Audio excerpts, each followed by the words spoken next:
we have on the left side, hailing from France, poleuky, seed number 12, which means he started in the upper bracket, fell down, and he will be facing MrDrRaven from Ukraine. MrDrRaven, seed number 26. Started in the lower bracket, won the first round, now making it to the second round, and this should be a fairly even match. There's actually like a fairly decent, I don't want to say history, but both players participated in DRL Season 1. And the funny story is that MrDrRaven made it to the final against me in the lower bracket. Meanwhile, poleuky was seed number 16. He was the last person to make it into the upper bracket because I fucked up my last seed. So if I didn't fuck up my last seed, I would have thrown poleuky out.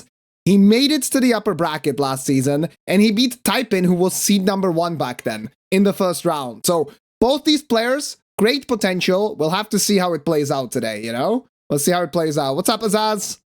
Sorry to see you go out like that yesterday, but at least you can be really proud of how you played, man. But yeah, let's see. I want to pull up some stats just very, very quickly. That's the wrong website. I need to, for stats, I need to go here. These stats are a little more interesting. If it loads, we'll see. We can look at the qualifiers. We can see the overall scores. poleuky with 376. MrDrRaven with 358. So 18 was the difference between these two players. But I would like to, yeah, there we go. I would like to compare their, peaks, actually. So, where's poleuky? There we go. So if we are looking at this, you can see that the peak for poleuky was 82 on the fastest seed, which was seed 7. But MrDrRaven only got 77, actually, right? So he's quite far behind when it comes to the potential. Same on seed 1, a little bit behind. But same score on seed 5. And then, like, very nice score on seed 8 as well, which poleuky apparently didn't play or didn't submit. Unfortunately, 3 deaths, probably 4, actually, for MrDrRaven. So we'll see how it plays out. I would say that the consistency, neither player has it super high. Peak probably goes to poleuky. I mean, in the end, he was the number 12 seed, even with -1 seed overall, right? So we will we'll see how it plays out. And yeah, guys, I'll have a special guest joining me right now. One of the competitors in the league, actually. I'm really excited to get his insight. Yo, hello, can you hear me? Hello, hello. Yes, I can. How are we doing today? It's going well. It is Sci-Fi Code, ladies and gentlemen, one of the competitors here, and also a prolific Elden Ring modder. Welcome on the board. How are you doing, man? I'm doing well, doing well. I'm excited to be here today. This is a historic matchup, right? It is, two Season 1 players, 2 DRL veterans. One that you played against as well in the finals of the lower bracket last season. Is it okay for you to share your camera while we're getting set up? Yeah, sorry. No, I got like 90% of the way there. I just forgot to click one last button. Okay. Yeah, no worries, man. No, zero worries, dude. What's up, Dimitri? How we doing?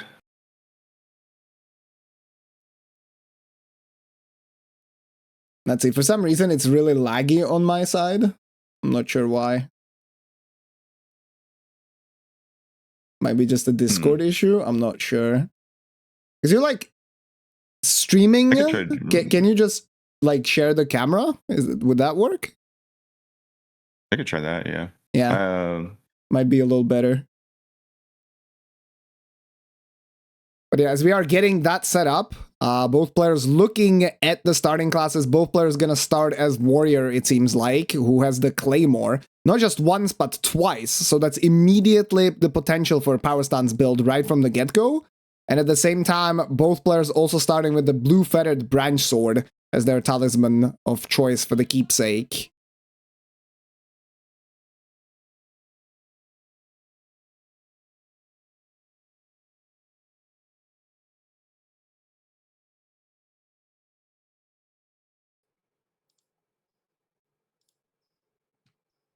Oh, poleuky, feeling a little cold, putting on a hoodie. Hopefully that will be an omen of good luck. Yo, what's up, Roman? Good to see you. Congrats on your victory in the upper bracket, my dude, my dude. And yeah, hopefully everyone's doing well. I hope you enjoy the match today, as we have about 3 minutes left to go. So, who do you think... I'm gonna ask you the difficult question immediately while you are setting up. Who do you think is gonna take it today? I wish I could say. I was trying to make this work the other way because I left and rejoined. Is that any better? Let's see. I'll try to pop it out. Maybe that's an issue. Pop out.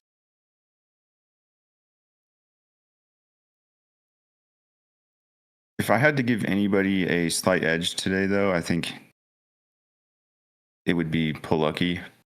Mm-hmm. Why is that? Well, just in the qualifiers, like poleuky was like seems to have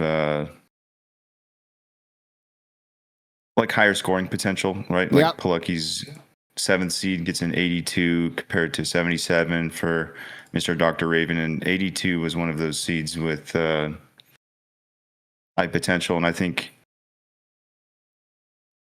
because of the weapons being like dual jump great axes, it was the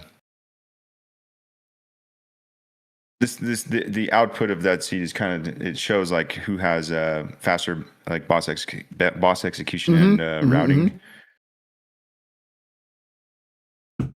Yeah, that makes a lot of sense. I think yeah, I think you're still lagging, unfortunately. Yeah. Let me see if I can fix this. No, yeah, it's still a little laggy, but yeah, no worries. Take your time. We have just about a minute here left to go. We also have a heart rate monitor for poleuky, who's at 125 beats per minute before the match has even started. Which, I mean, that kind of makes sense. You usually get nervous a little bit before, slight jitters, and then as you kind of jump in, kill 1 or 2 bosses, you start feeling a lot calmer, I think. At least that's always been my experience.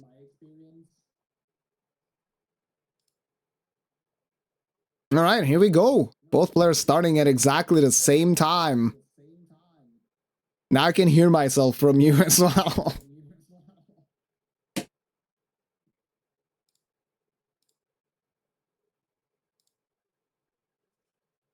Let's see, what do I need to click? And we also have now the special starting graces. In the top right corner of your screens, you guys can see that it's Snowfield and Fire Missoula. So this is kind of interesting. They're not really those that will really shift the match too much, but if this is a fast seed, players will always have an option to run to Snowfield, run to Theodorix. Most likely gets, you know, 1 quick kill if possible. Obviously, the scaling is super high up, so it's just impossible to say if there will be enough time for it. At the same time, Fire Missoula could potentially also be used for Altus access. That is because you spawn right next to Maliketh beside the Great Bridge Grace. And if you beat the Maliketh fight, which obviously is going to have 2 phases, you can run from Ashen Capital backwards to get into Altus that way. It's faster than Makar if you can kill the bosses quickly, but it is also going to be slower than Dectus, of course. So both players prefer finding Dectus if possible. And off to the races we go. Liurnia is the starting area of choice. Makes sense. Players always do this so that they can get their... They can always get their first sacred tier, upgrade their flask to at least +1. They run to a merchant to sell a bunch of the stuff that they start with. The care package that comes with 50 different items. And they will try to upgrade whatever is the lightest weapon in their inventory. Most of the time, some kind of a seal. All right.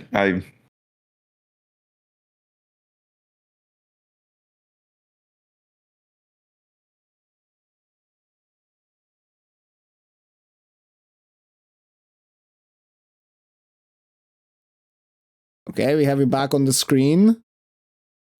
It's still kind of laggy though. I'm not sure. Is it like an internet issue or is it a Discord issue? Might be a Discord issue. Can you like stream in lower quality? Would that work? Just like 720, 30 or something. I mean, I have like gigabyte internet. Okay. I think it's just a Discord issue. Damn, that's unfortunate. Yeah.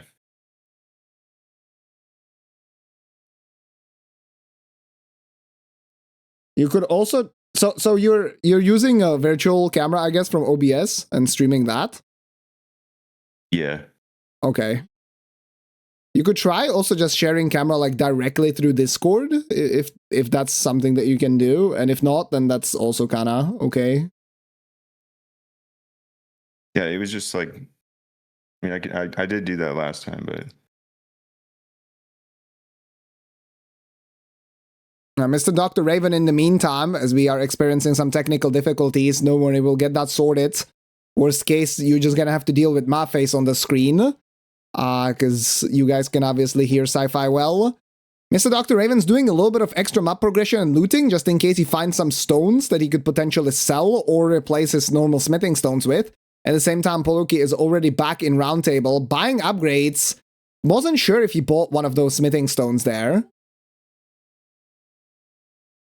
And now he's left with only 6k. He's going to be upgrading the seal in his left hand. Yeah, he's going to drop these 2 claymores on the ground so that he can pick them up and have them auto upgraded to the max level that he'll be able to get the seal. Let's see. Is that going to be plus 15? That is plus 15. So plus 15 double claymore online now, poleuky. And MrDrRaven is looting the graveyard here around Raya Lucaria Academy. This loses a little bit of time, but I mean, the potential to find something great is there. Like, he's finding some small money. He might be able to upgrade a little bit further at the beginning. But that might also not play as big of a role depending on where the players decide to start. Sometimes we have seen early Liurnia starts, which is what poleuky is actually going to go for, just to get a bunch of money potentially and get online faster. We've also seen Limgrave starts, where players attempt to just get some bosses on the scoreboard first, and they're the difference between the upgrade levels wouldn't be as high. poleuky also getting the Scenic Owl Grace right now.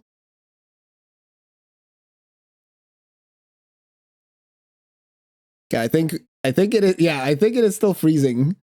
Like, I do have a pop-up that says the stream you're viewing currently has reduced video or audio quality. Yeah, I don't know. This may be due to network issues. I think it's probably just a Discord problem, unfortunately. We could try. One thing we could try is we could have a call over DM and see if that helps. That's the last thing I can think of. All right, let's try it out.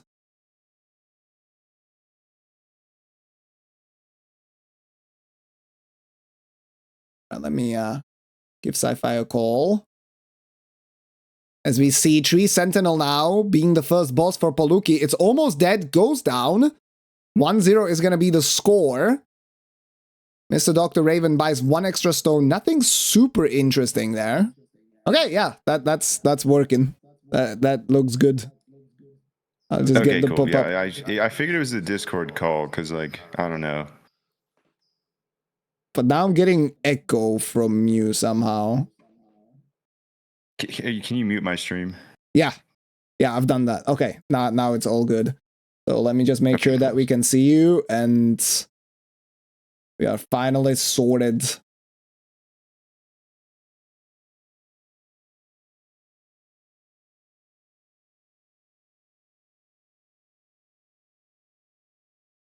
There we go. All right, we're back. All right, we are back. I'm live. So hello, back. everybody. So sorry about that. Yeah, it was just like a particular issue with the Discord call, I think, but yeah, probably some server connection because we are in the DRL Discord. We'll hop over to that if we have a player interview afterwards. But all right, now that we are back, in the meantime, poleuky getting a second kill now on the board. Not getting the most money out of his early Liurnia venture, having 17.5k, but I mean, that's a lot better than what MrDrRaven's gonna get out of a few of the bosses here in Limgrave, probably. Right. Yeah, so poleuky's kind of taking more of like the... It's not like the traditional, but this has become one of the meta like setup routes for DRL players, especially for a lot of like the really high scoring players, where they do these first 3 bosses in Liurnia, that being the Deathbird, the Knight's Cavalry, and this Tibia Mariner, and then I'm not sure if he's going to do this, but he may go also set up the right side of Liurnia, going all the way up to the Church of the Vows Grace, where the Turtle Pope is, which provides an extra boss compared to taking like the EG side to get to Northern Liurnia. Yeah, and he gets Basically, these three bosses Uh-oh. are... Oh, wow. He gets the dragon flying up, landing up on the shelf. That's very unfortunate RNG here. That's really But the unlucky. thinking with this route is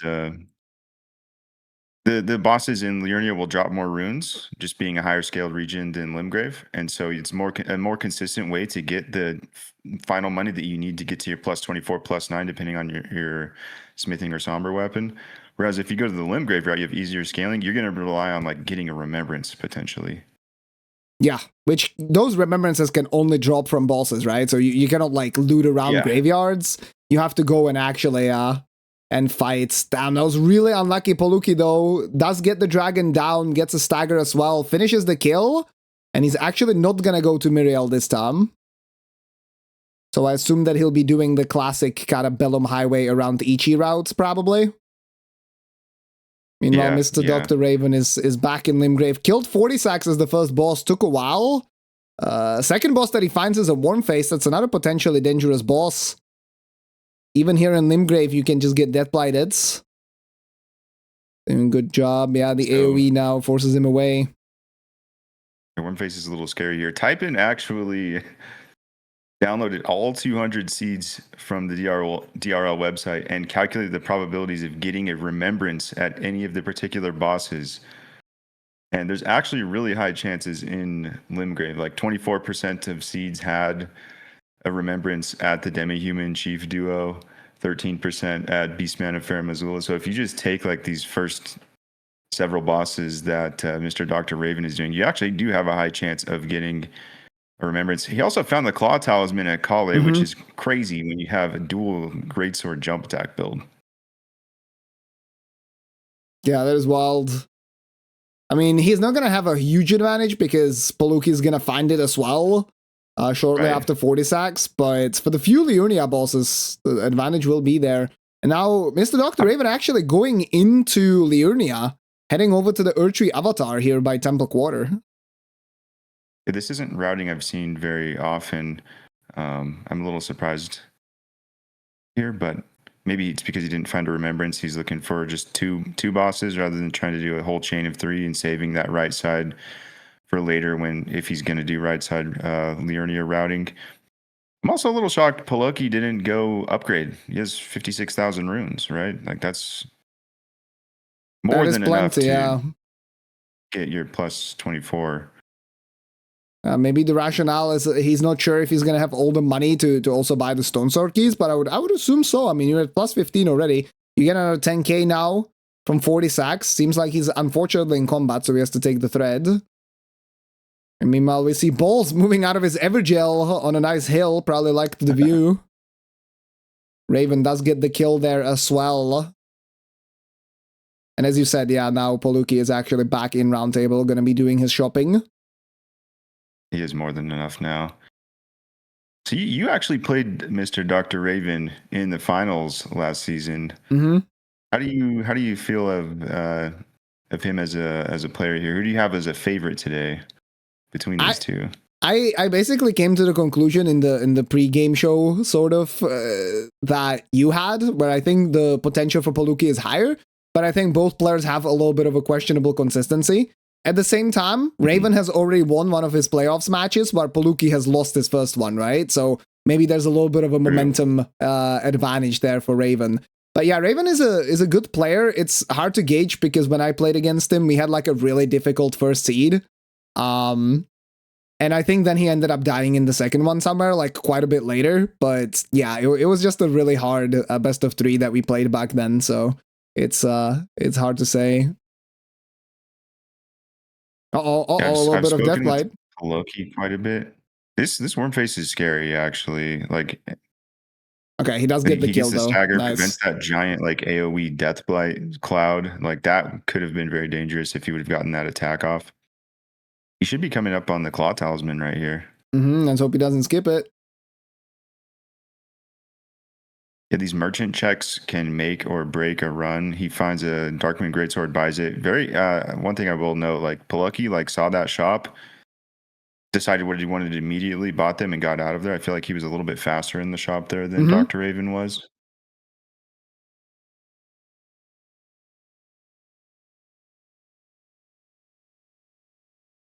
All right, 3 Sentinel now as well for Raven. On the right side, score is 5-3. Of course, it's impossible to say who's ahead or behind until we are quite a bit further into the match, because the routing will diverge quite a bit.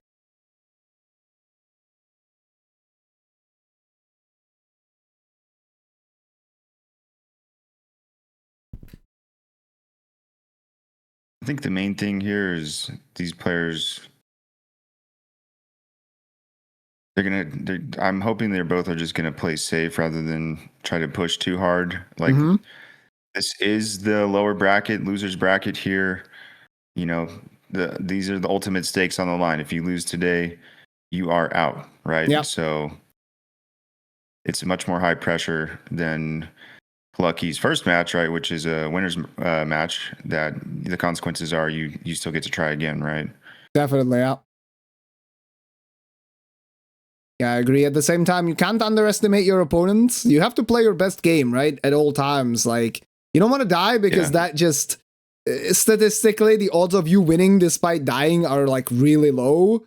But at the same time, if you played way too safe and then you end up being 2-3 bosses behind, that's also not great. So you can't assume that your opponent is gonna mess up, I think.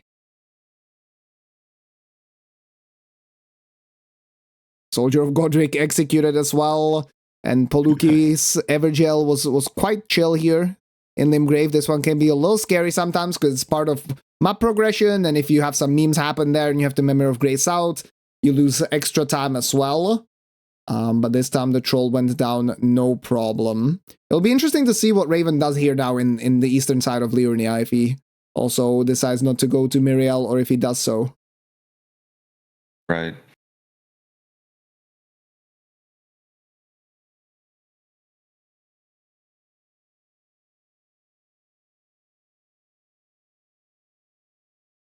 Looks like he's getting a much nicer Jagged Peak Drake fight here. It flew up on the ledge for poleuky, which is not very good. But MrDrRaven here has a pretty solid fight. Yeah, nice to finish it off with one more R1, does get it. And also not a right side Liurnia enjoyer. Yeah, warped away really, really quickly. Oh! Remembrance out of that. Nice drop. So that's where poleuky got all of that money earlier on. Right. Raven immediately gonna go Zug, also upgrade. I think so there's actually, I think what you're referring to is like, there is a bug that can happen in the randomizer where a night boss might not spawn, and what causes it to happen is if there's a weather changing effect in the region, right? So, for example, the Divine Beast Warriors that summon lightning, or the Divine Beast Dancing Lion, the lightning phase. For example, in this shack where poleuky's fighting the Deathbird here, there was a Divine Beast Dancing Lion yesterday in the Hoosier versus Aggie match, and it did a phase change. And then for both Hoosier and Aggie, when they tried to go to this night boss, it just wasn't there. It just didn't spawn. For some reason, it's unknown. It's like a weird randomizer bug. If there's a weather changing effect before you go to a night boss, they just don't appear. Yeah, it's very strange. I remember seeing in the Discord the investigation. Took a little bit of time to figure out exactly because some of the practice seats suffered from it.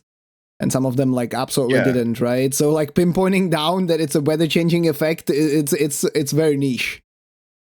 Yeah, and you can't sit at a grace either to reset it. You have to warp to the area. That's like Hoosier did sit down at the grace. I did see that. And because like this is a known bug that was found, but sitting at a grace doesn't like fully reset the area. You have to entirely reload the map. Yeah, it's the same thing when you are trying to actually spawn the night boss after, for example, talking to Bernal. Like you always have to rest twice, basically. It's like a very similar thing. Not quite the same, but similar. Right. Yeah, so MrDrRaven has an Ash of War already, Horaloo's Earthshaker, and has a heavy attunement on his Claymore. I'm not sure if that's better early or not. Like, heavy attunement starts to get better when you have a higher strength value. At lower scaling values, at standard might be better. I've seen some people do fire or some other, or cold even, to start off, like Yeah, or lightning as well. getting the frost procs. Because generally the extra, like, split damage usually is not very good, but you do get extra damage as well, and generally the bosses just don't have that much health, so it doesn't make as big of a difference, but it can eke out a hit or two, and that's also a Deathless in Grow side, I didn't even realize, so Right. that will be easy for both players to obtain today, at least that half particularly. Yeah, that's big when you get one half of the Deathless medallion early on. That actually, like, you're not out of the thick of it yet, because you do need to find the other half. But it's a huge, like, stress relief. You're like, all right, I'm halfway there. Like, I'm looking for one drop. I have, like, 50 bosses ahead of me still. Like, there's a high likelihood I'm going to find it. But in the event that the players don't find it, as was noted earlier by Kata, they have the Fair Missoula Grace. Technically, they can go kill Malekith, which will warp them to Ashen Capital once the boss dies, right? And then they can run backwards into Altus from Ashen Capital. There's only one problem with that. Well, I guess there's two problems. First of all, you have a high-scaled duo boss, right? There's two phase boss in Fair Missoula, which could be very dangerous, right? It depends on what's there. If you get Valiant Gargs there, if you get Demi-Human duo, Demi-Human Chiefs duo there, if you get Putrid Crystallion trio, like, any weird number of things can happen to cause you to actually just die. And second of all, DTS despawns when you go through Ashen Capital. I don't know what causes it, but you just lose a boss outright in Altus. There's 20 total in Altus that you can normally get in a DRL run, and you're losing one of them through the Fair Missoula. But losing a boss and getting a faster entrance, you're basically trading Malekith for DTS, right? So it's not like strictly losing a boss, but it's definitely going to be better than going through Precipice. If the bosses are easy there. Yeah, it's a little bit of a gamble. Crafting is not unlocked, unfortunately. If you do find cookbooks, then you can craft something, but you do have the crafting kit, but not all the recipes.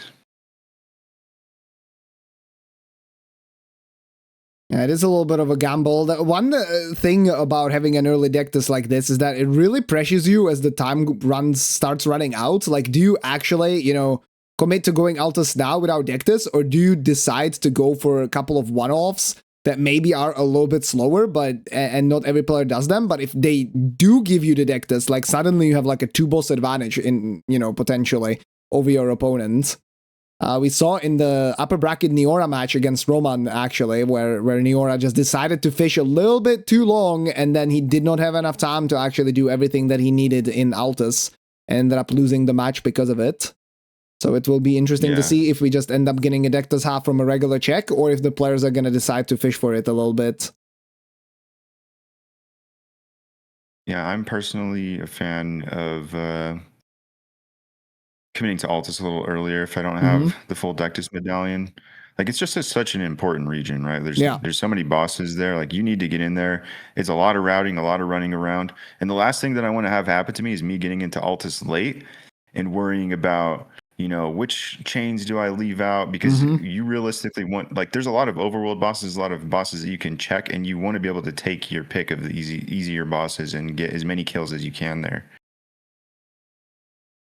Yeah, definitely. I mean, hopefully eke out all of them if possible, but sometimes, the overworld bosses, as you say, it's an advantage to be able to see what it is, and then either pick your tools to be able to kill them as fast as possible, or outright just skip them if they are, like, unkillable for whatever reason. Right. Fire Giant rolling away now for the phase transition for Raven. Score is 10-9. poleuky continuing the classic kind of chain around Limgrave with the tunnel into the Egil replacement. And now we are tied, 20 minutes in. 10-10. Yeah, I kind of expect this to be a little bit back and forth, pretty even. Lucky, I've been talking to him quite a bit. I've showed up in his practice streams, and he's been around in mine. he said he doesn't have like a strict route. He in season 1, he says he grinded out one route, and he committed to that, and he ended up. I said I guess he's just kind of got bored of that. So now the way that he plays, he tries to he just kind of routes it by vibes, I guess, at this point. Yeah, we'll see. I mean, right now, he has followed mostly an expected set of bosses. He went to the third church, he got a +2 flask. Obviously, that third church of Marika Grace will also potentially serve as a Dragon Barrow entrance later. Right now, he's fighting Lanceax. Needs to make sure that she does not drop under the bridge. Angles her nicely. And does get the kill as well. And I was talking about going to third church of Marika. We see Raven doing the same thing. Gonna check the merchants, probably check the graveyard on the way as well.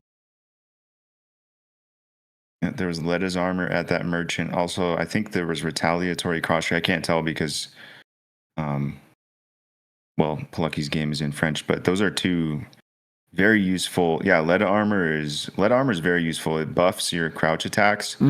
And even dual wielding, your crouch L1s are a very useful tool, especially against like NPCs. So I'm definitely buying that at any time I see that in a merchant's. It's just a free bonus. Like, the only better thing that they can find is armor that boosts their jump attacks, right? Like, there's not really much else that would be better with these builds at the moment. So Claw Talisman at Kale, both players found that very big for their current build. There's Leda armor and retaliatory cross tree. The crouch pokes might come into play at some point. Yeah, I don't think Raven picked up anything though at the merchant, so if that is the case, I mean, crouch pokes can be really good on, for example, NPCs. Yeah, poleuky did pick it up. At least the talisman, he does have it in his inventory.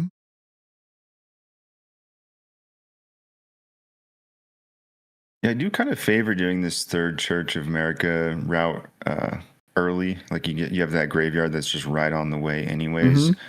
You have several item pickups there.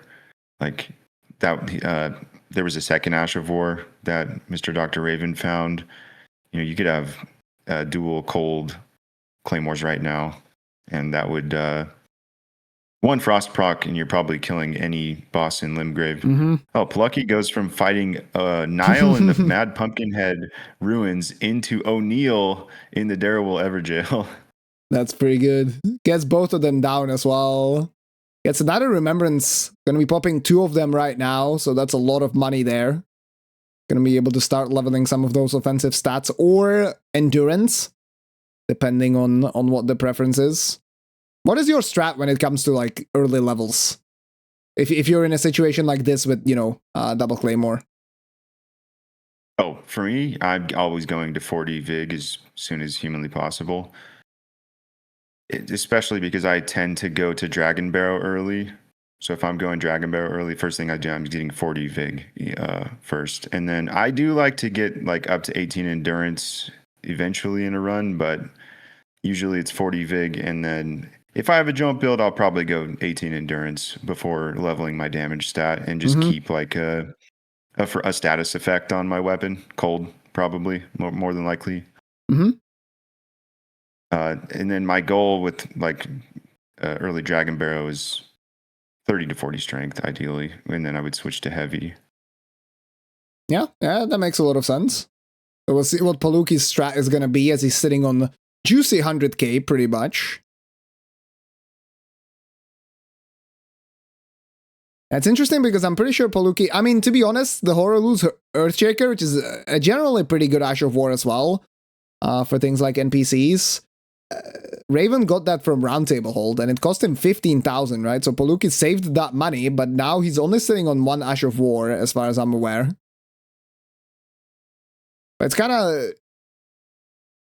like, oh, never mind, he finds another one, but this one can only make heavy and cold, I believe. So if he decides to do something else, he cannot do that, or magic.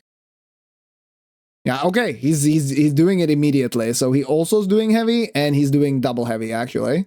40 vigor and 18 strength. That's his choice right now. Okay, interesting. I do think the double frost would have been interesting to kind of explore this early on in the match, but at the same time, like, if you make it heavy now, you technically don't have to change it later, right? If you're not actually going to be swapping to anything else, so potentially you're saving a little bit of time on menuing as well. Right. If things die before the frost proc kicks in, does it really help or matter? Yeah. Then probably your overall damage is probably a little bit lower. And that's kind of what I alluded to. Like in Limgrave, as poleuky hits the skip here in Weeping, very nice. In Limgrave, it's just really important to hit certain thresholds. Because if you get more power, but the power doesn't even save you a hit, then you didn't really save any time. So it's always a question if you're going to save time or not. Yeah, Limgrave is literally, can I kill the boss in one hit more or less, right? Yeah. That's like the difference in how you want to plan your build. Yeah, exactly. Which is kind of crazy to think about. Raven now back in Roundtable as well. He's also doing his shopping in Crimson Seed Talisman from Bernal's shop. And there's always a guaranteed Stone Sword key in patches. And Fan Daggers. He doesn't buy it. He didn't buy it. Yeah, maybe he found one randomly. Could be. Yeah. Fan Daggers are very useful though. Yeah. I've seen always on bosses. Yeah, I've seen people skip them sometimes for whatever reason, and I'm like, I understand that it's 3,200 runes that you're spending right now, but or that you are saving right now, but they can be so useful for breaking illusory walls or keeping up poise. Yeah, with 2 hours of gameplay, like saving 3,000 runes early is not going to make a huge difference, but having poise up on a boss later could save you like 30-40 seconds depending on what happens with the fight. Also, there's catacombs with like invisible walls, right? Yep. And throwing daggers through them is just a faster way through the catacombs, so you're going to save time throughout the run, like regardless, even if you're not keeping up poise anyway. So always worth it. I believe so as well. All right, so poleuky's routing here in Weeping is the one that I kind of like, because you get to obtain an extra sacred tier if you so choose. Instead of going from Earthborn directly to the night bosses, he instead went into the Tombsword Catacombs so that he can use it as a hub. And then he goes into this tunnel and he'll take the thread to go to the entrance, and then he'll take the Spirit Spring in order to go to the night bosses. And if he wants to, he can go over the church and get that one tier. Now, he'll have to be a little bit careful because there was a lobster right here. Yeah, he makes sure to go very far to the left. Don't want to get sniped by lobster when you're midair. That doesn't sound good. Yeah. All right, we're good. I we're also in the clear. prefer this routing. Like, the difference between a +2 and a +3 flask is actually huge. And one of the things that you're doing in this run in DRL is you're doing boss chains, right? You're going to be doing 3-4 bosses in a row without sitting at a grace, and just having, if you do get hit, which if you're going through bosses fast, you're going to be trading with them, like ideally, right? So you're going to be taking damage, and having to use less flasks is just better because you can continue those chains in a less risky way, right? Because you might need to heal one time on each boss, and that would be like ideal. But if you have a +2 flask, like you might need to heal twice and run out of flasks, have to sit out of grace. Like a lot of this stuff in DRL is trading time, right? Like I spend a little bit of time getting another sacred tier, but I save time later when I'm able to move through chains faster, right? With skipping graces and stuff. Yeah, time-wise, it ends up being just about the same. And I guess there's one potential advantage if you take the other route, and that's you are able to take the grace at the merchant before you go into the first night boss. So if the first night boss is something cursed, you can, for whatever reason, you can decide to come back later and whip out these night bosses a little bit easier. And right now, I mean, we have Placidusax over here. I don't think poleuky is going to be skipping this one, but the damage might not be the best. Okay, it's pretty good, but it's not Limgrave good. Yeah. The main thing is if he can get the stagger, if he can get the kill before Placid does a phase transition, which it doesn't look like that's happening, unfortunately. Yeah, this is just an unfortunate time loss. Yeah, I do wonder if the strat here maybe was to use charge R2s, you know, more than the jumps, right, yeah. just to make sure to get the poise up. Yeah, because the jump attacks for greatswords don't do insane. It is retaliatory cross tree, by the way, on the bridge there. Yeah, getting that stagger is like just to cancel the phase transitions, like the best way to save time on Placid. Oh no. Oh no, another dragon trolling poleuky. Oh no. Yeah, that's not really having unlucky. good luck with dragons today. Actually, I've noticed this before in this particular arena. Placid will like fly up on that wall for some reason. I've seen this before here. It's crazy. Now he's gonna have to deal with the lasers as well because he didn't go in the correct direction. Oh my god, Placidusax killing just everything in his way, including the merchant and that random enemy. Nice torrent iframes from poleuky. Doesn't get knocked off. 2 more jump attacks will do it, but it's unfortunately a big time loss there. Yeah, has to deal with all phases. Again, fortunately, the merchant didn't die. That could be a disaster if he misses on a really good pickup here. There's also a guaranteed stone sword key. There's blood fiends on at the merchant. There's a good There's one. Some crystal darts that could potentially be useful, like a duo watchdog boss in Altis or in Ferrum, even. Like if there's a watchdog duo in Ferrum, you want those crystal darts. Like I would always buy those as well. Yeah. There's 5 for sale there. Oh, and he's making the Blood Fiend's arm heavy, and he's immediately switching to it actually over this power stance build. I don't blame him, honestly. I mean, you do have Claw Talisman, but I expect everything to just die to 2 charge R2s here. Plus, you get insane poise when you do hold R2 down. Yeah, I mean, you could also, actually, like, we were talking about rolling attacks, right? But crouch attacks count as well, and this weapon has insanely quick crouch attacks that do not actually take up that much stamina. So in this environment where players don't have as much endurance just yet, yeah, that could be really strong. He also uses the fun daggers here to pull down the pillar, the fire pillar. Yeah, that's good tech.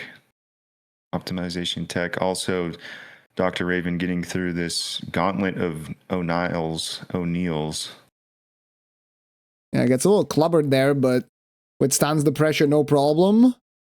Gets another remembrance as well. Yeah, in Limgrave, I would probably over 2 greatswords, like 2 claymores.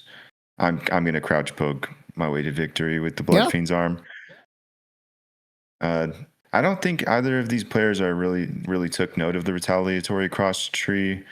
Neither of them are wearing Letta's armor, so just maybe like a game knowledge thing. I'm not entirely sure. He is using the crouch pokes, but I mean, you could be buffing your damage. So yeah, I mean, he's gonna use the crouch pokes because it's just a classic way of using these Colossus, right? They have that really good moveset. I feel like everyone's kind of familiar with that, but I've said this before on the broadcast, is that there are so many like levels of skill that are being tested in an environment like this during a randomizer. It's not just the routing, it's not just the fighting, it's also the game knowledge. It's putting together the different tools that the game throws at you to assemble a build that could outpace your opponent.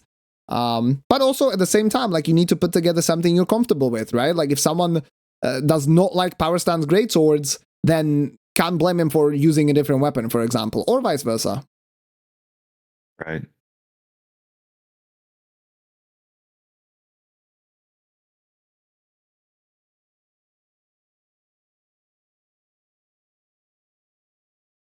Oh, Raven's gonna have to, unfortunately, wait for one more spawn here on Godskin Duo. It just about didn't get that last hit in. Yeah, I think if he would have hit Apostle's body before he fully despawned, he might have been able to get the... Would it be 1 cycle? Yeah, I guess so. With Godskin Duo, each of them. Yeah, 2018 in the favor of poleuky here. roughly the same time left.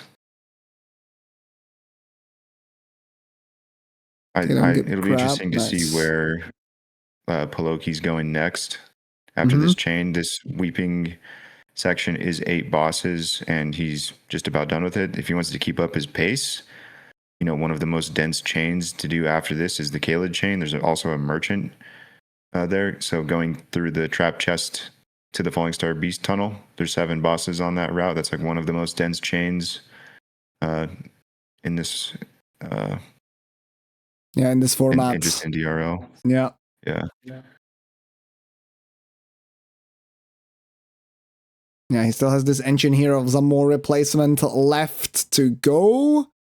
And then, as you said, we might see the lower Kaled. We might see, I don't know, if you're feeling fancy, you could go Dragon Barrel right now. Like, you have a pretty decent build for it. But you were talking about maybe trying to minimize the risk. So we'll see if either player decides to do that. Or another standard play would be just continuing with some of the Urnia stuff. But right now, he's hunting down the Cemetery Shade. Does not get the backstab, unfortunately.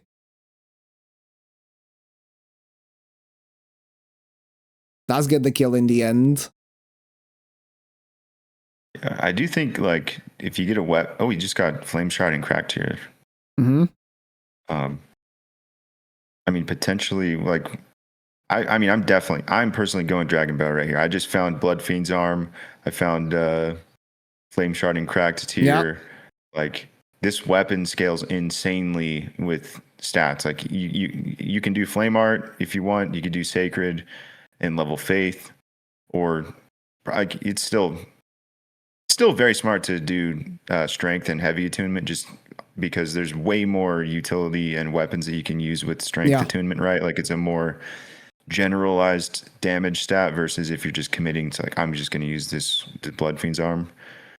But either way, your damage scaling is going to go insane with the Blood Fiend's Arm if you're going to go into Dragon Barrel, and it's a very good weapon for it as well.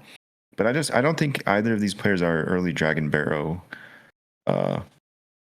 routers, and I don't blame them. I mean, it's a risky route, and even if you do get a lot of runes there, if you have a slow Dragon Barrow, like, sometimes, especially if your opponent doesn't do early Dragon Barrow and they're just having, like, a very fast, like, early routing, low scaled bosses, like, they can outpace you even with your early Dragon Barrow money if it takes too long, right? Like, you can just lose enough time that they keep the lead on you regardless.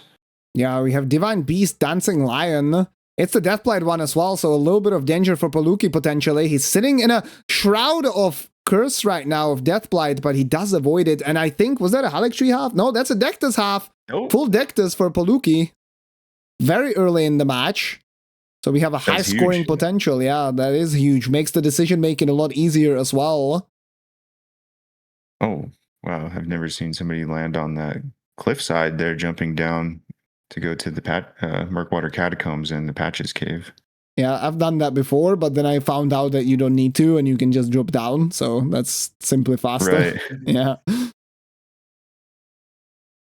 He's going to probably take full damage here. Oh, no, actually avoids it. Lands on the stone nicely. Good job. So, interestingly, though, there's 2 things I want to talk about. First, with the Dragon Barrel, obviously the potential advantage is that you get all those runes from Dragon Barrel scaling, and then you can outpace your opponent. But as Sci-Fi said, like, if Dragon Barrel takes you a long time and your opponent goes there later and they already have better gear and better stats than you did at your point of Dragon Barrel, it might just not even be advantageous, right? So that's number 1. And number 2, it's interesting to see that poleuky actually switched away from the Blood Fiend's Arm. Like, he put the 2 Ashes of War that he had back on the Claymores, and he's power stancing again. Yeah, I'm a little shocked to see that, honestly. I'm not sure what made him think that it's the better choice. Yeah, please go ahead. The Colossals in general, like, with stat recs off, are just, like, almost better in every way than all other weapons. Like, the micro staggering that you can do on a lot of, like, bosses is just overwhelming, right? Like, some bosses just can't even fight. You can crouch poke NPCs, you can crouch poke Onyx Lords, duelists. Like, ancient heroes, like a lot of bosses. There's a lot of repeat bosses in the pool for. Like you're just gonna like blaze through them, but no matter what you do, you just need to pick fast and commit to it. Yeah, I think that's also a fair point, is that sometimes players, and I saw this a little bit between Hooser and Rambler, they pivot around a little too much, and then they waste time like resetting up Ash of War, and sometimes also, you know, having to drop extra weapons if they want to be swapping between weapons that are not upgraded yet.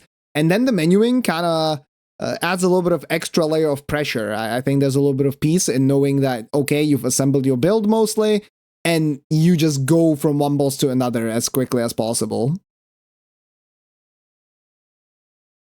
Like your brain power basically gets to focus on the gameplay rather than the other factors, other elements. poleuky now heading over to patches. He despawns the invader. Yeah, but I think like the game knowledge and getting the right build, like noticing these talismans, lead armor, retaliatory cross tree and stuff, that's the difference between like a 72, 73 player and like a 77 to 81 player, right? Like that, that's the level of game knowledge you need to close like that margin to get to like the top of the top scores, right? Yeah, especially in this format where a lot of the fights, like this differs quite a bit from Randocalypse, where a lot of the fights here are basically, you know, a pushover in the early game. Now, obviously, anything can happen. We saw 2 Deathblight enemies already in Limgrave, and accidents can always happen, and you just kind of die out of nowhere. But when a lot of the fights are fairly quick, and you are trading with your enemies all the time. Oh wait, this Placidusax is not activating right now for Raven. Let me hold that thought. He's checking the merchants. Is he gonna pick up the Blood Fiend's army? He does. Okay, picks up a bunch of the stuff there. Good. And now he's gonna try to reactivate the area. Oh, never mind. He actually just peaced out for now. Back later. Yeah, hopefully. Maybe he's under the impression that it's just bugged and doesn't want to waste the time trying to activate the fight. But getting that grace, like regardless, if you are going to have to reset the area, why not come back later when you're going to absolutely one cycle plus Citisax, right? Yeah. Yeah, I agree. I do agree. That's not far from the grace. Like sometimes it is useful to pivot in this format. And I think Plassey is a valid reason. Sunflower would be another decent reason as well. Yeah, he just needs to make sure that he doesn't forget. I mean, in the end, you know, if this is a fast seed, players are going to be killing 70 to 80 bosses, and it's easy to forget that one of these things that you normally do as part of a chain, basically, and then forget about it, is still alive, so he needs to make sure to remember it. Right. That's a nice thing about the overlay. Like, if you expand it, it will give you a whole list of the bosses you have or haven't done yet. But remembering even that is part of the problem, right? Yeah, and it can slow you down a little bit as well, because you have to kind of click through, open up different areas. You have to see if there's actually something missing or not. Definitely not as easy. poleuky gonna head over to Margit. Yeah, Raven. He's getting bullied a little bit there. Yeah. Both players having a little bit of a problem with that Cemetery Shade specifically. Woke up and chose violence. Yeah, poleuky here is just... He's going to finish Limgrave. He does Soldier of Godric, doing Margit now. I think he's just going to clear out this area before moving on to something else. Yeah, I mean, it's one of those things that just helps him, you know, not forget anything. If you clear out the region, I know, for example, Sirius really likes that style of play. Like, you just clear out a region and then kind of forget about it. You don't have to worry about it in the back of your mind anymore. Right. I will say, like, poleuky's... He seems very comfortable with the jump attack build here. Like it may just be a better call for him to be using this weapon with his own comfortability versus the Blood Fiend's arm. I mean, right now, Raven, same thing. He found the Blood Fiend's arm, hasn't taken the time to set it up yet, so he just has the Claymore in hand at the moment. And just to finish off my point from earlier, like, when a lot of the bosses are kind of a pushover, the fighting ability is not as important as it used to be, for example, in Randocalypse. right? It comes way more into play like in the later regions when the scaling is a little bit higher, like your Dragon Barrow or Altus. But when a lot of the match is kind of in Limgrave and Liurnia, it's not as big of a deal. And so that's why having the randomizer experience and knowing which builds are good will be that advantage that you can gain. And in the end, it's just rep time, right?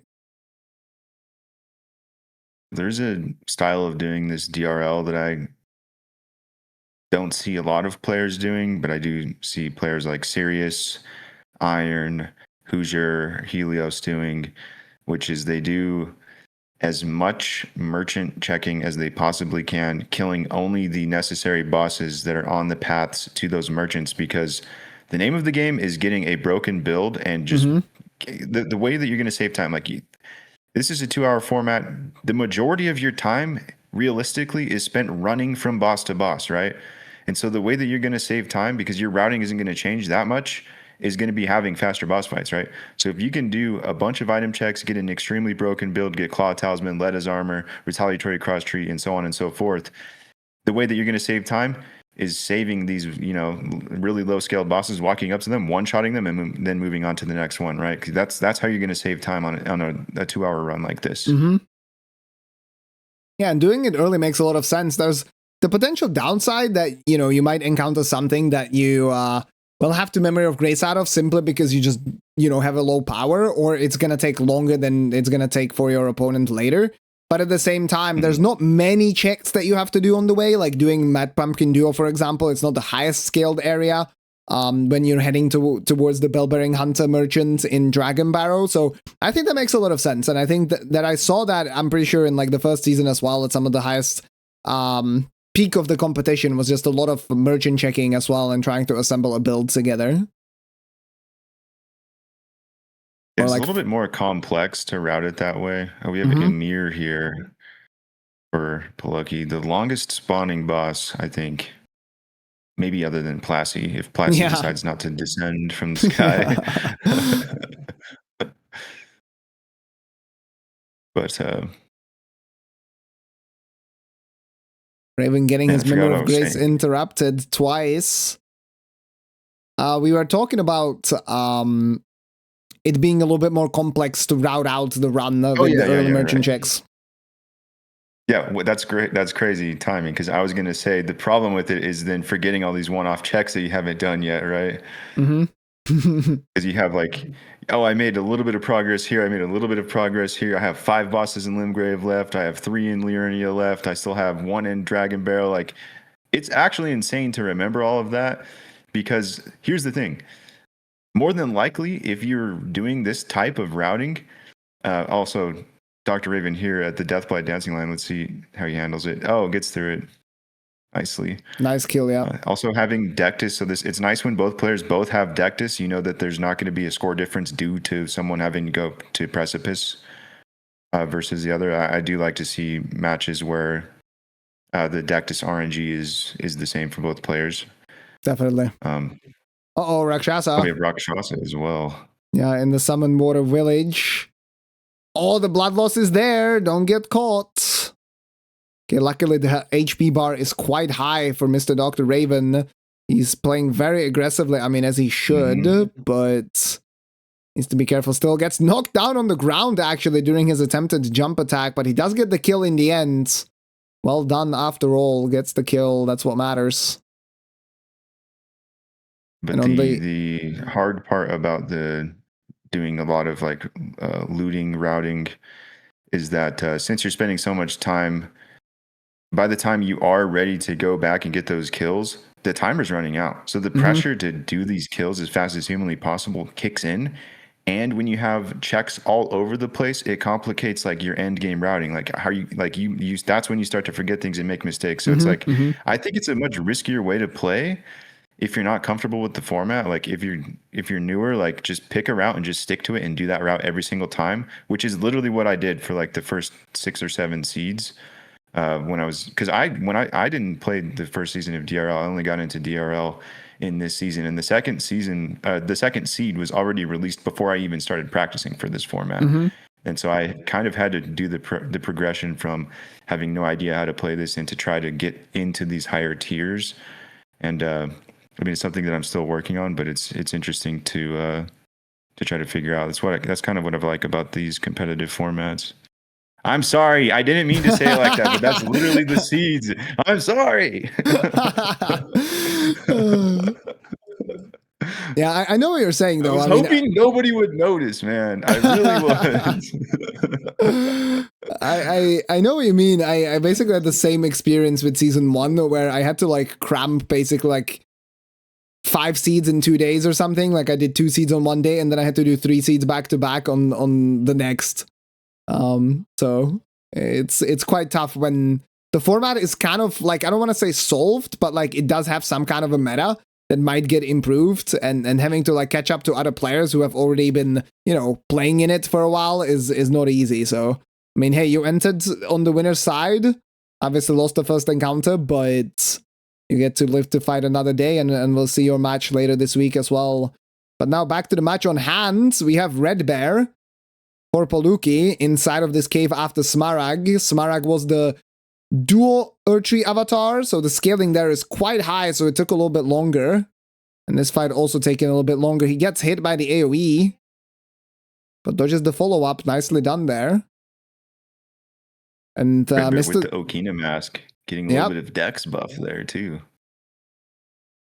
Making a dangerous boss a little bit more dangerous. And what's interesting now is that Raven is in Caelid, actually, right? He went to the upper Caelid right after Summon Water, and he's not actually pivoting anywhere after getting the Rock You Balcony Grace. He instead went to the Putrid Avatar replacement, and is doing the Catacombs after, which I think is actually kind of interesting. I would leave this for a little bit later, simply because this Catacomb is one of the less efficient ones, and you already have decked this, so like you don't really have to do it now. But it might be one of those things that you said where you just have a route and you kind of stick to it no matter what. Yeah, it just helps you autopilot. Like the cognitive load on routing doesn't exist, right? You're just, I know what I'm doing. I've done this a bunch of times. It's easier to keep track of your pace, right? Mm-hmm. Like, oh, I'm at 50 minutes. I'm going into this catacomb. I've done this on, 10 practice seeds right now. Like, this is normal. This is routine. Like, I'm in the right state of mind for this. Like, that's actually a huge advantage too, right? Like, it comes down to player style in a lot of ways, I think. Oh, wow. Such an interesting use of the Ash of War there, the Earthshaker. Yeah, the Earthshaker was poorly timed, big though. Of a range, though. Or yeah, I think you're right. I think the range was just very low there. Does it have a follow-up? Like, I feel like it should have a... Yes, it does. It does. Okay. But at the same time, Raven did recover really quickly. He looked at the magic projectiles, I'm pretty sure, and saw which one was the biggest, and then hunted down the real Lament, does get the kill here. Score is 33-29. A little bit of an advantage for poleuky. Again, hard to say exactly, but I do think his Limgrave generally was a little bit faster, despite that, Placidusac's mishap and the mishap earlier in Liurnia. I do think that now that we are 51 minutes in, like, I do think it's safe to say that poleuky is in a little bit of a lead. Nothing major, but a little bit.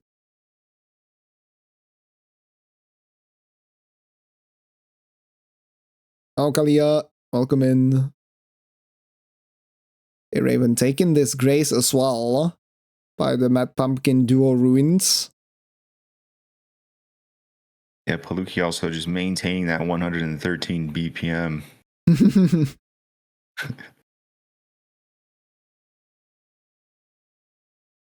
Yeah, it's been elevated the entire time. Maybe he has low blood pressure or something. And we have Fire Giant here, actually. Second phase for Raven. Yeah, this is what you were talking about, like trying to route, like when you're trying to route these merchants in, you have one bad boss, like this could ruin your whole plan. Like, do you Memory of Grace out of here? Like Fire Giant. The damage is really good, actually, but... Yeah, if you did this a little earlier, before you are upgraded, then yeah.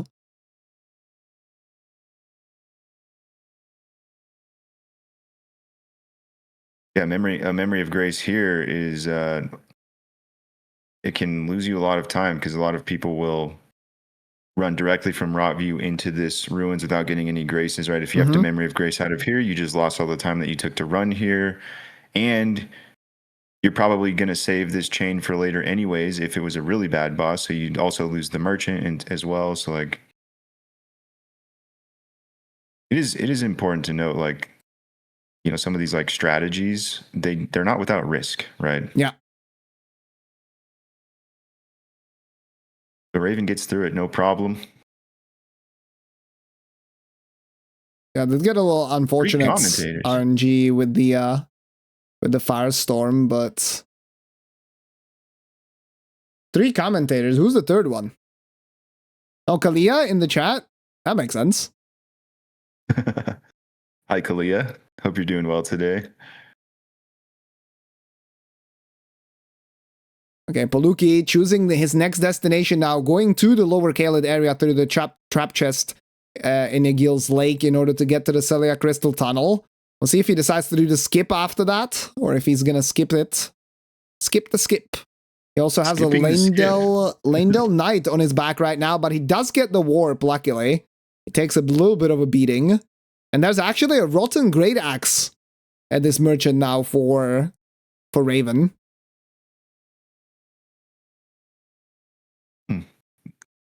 I guess he's going to phase check this boss here. He's going out the back of the shack. Oh, it's a Tibia Mariner. This is very simple.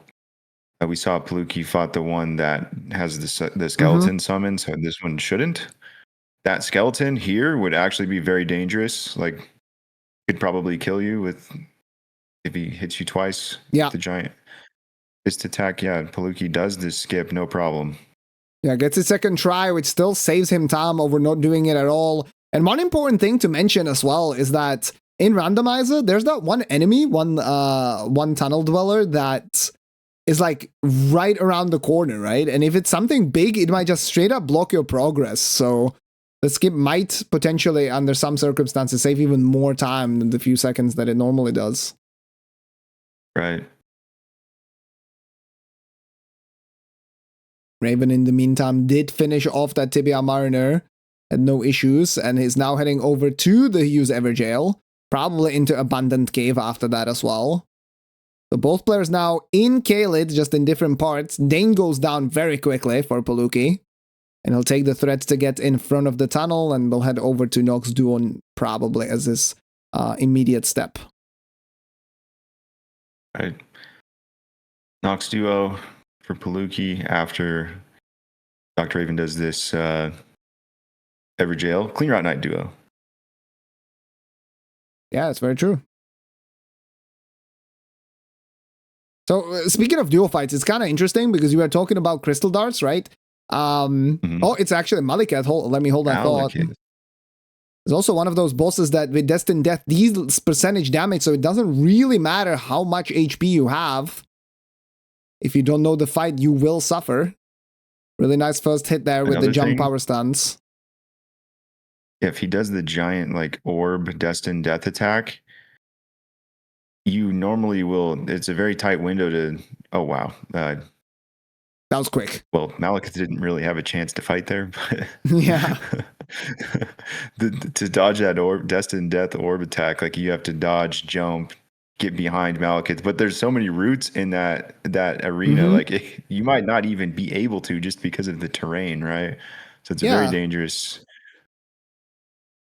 Same with like his build, right? Raven's build. Like if you're power stancing, you usually have very low stamina and you are leaving yourself open as well because the recovery frames are a little bit longer. But yeah, Malikat was no problem there.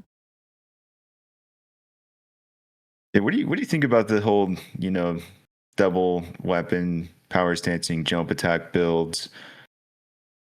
They've overtaken DRL. Like, how do you feel about that? Oh, I'm not sure. I'm not the biggest power stance jump attack enjoyer. I've done that enough in Night Rain, so I like, to me this is not the most fun way to play the game. Like clearing out, 50 bosses that you kill in 3 hits until you get to the juicier stuff. Yeah, it's like one of those things that people complained about in Randocalypse, where Limgrave Seeds were basically just an endurance check, especially if you trained for 90 or 120 minutes. Because you just killed so many things so quickly, and then it was more about just keeping it together rather than, losing your focus and then dying to something silly. So that's just my thought in theory. Oh my god, poleuky almost dying there to that DLC Sorcerer. He decides to kill it up close, gets hit by the crystals, but luckily Yeah. survives. Oh, man. But yeah, that's just my like thoughts from watching, right? Because I haven't done the new format whatsoever, so... Yeah, you actually like nailed it. Basically, it's in a lot of ways this is like an endurance test, and the most exciting part of your run is probably going to be when you go to Dragon Barrow, Mm-hmm. and then so like I mean, like traditionally, like on like a pretty common route, I would run like after 20 minutes of going Dragon Barrow, and that's when my brain turns on. Okay, I have to fight stuff now.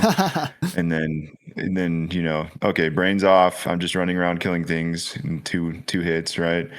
And then in Altus, you have to start turning your brain back on again because the scaling does get a little bit back up there again. Not as bad as Dragon Barrow, but it's still dangerous. Mm-hmm. Hey, this Bell-bearing Hunter now goes down for poleuky as well, as Raven is heading into the same area.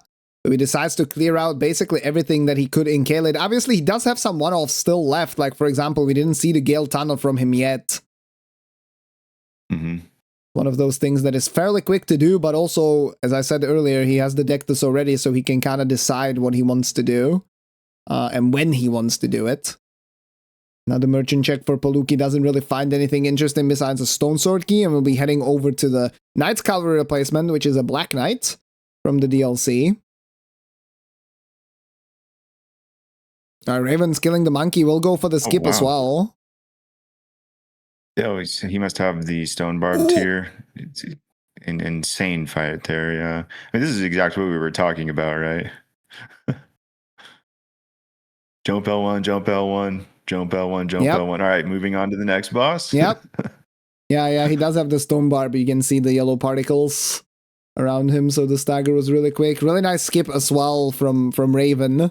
Does it similarly to one other competitor? I forgot who, but like I do that particular skip on mouse and keyboard as well. It's just a little more comfortable, but I always make sure to like turn my camera towards the skip so I don't have to do a 180. Like I just do 180 with the character. That's much easier.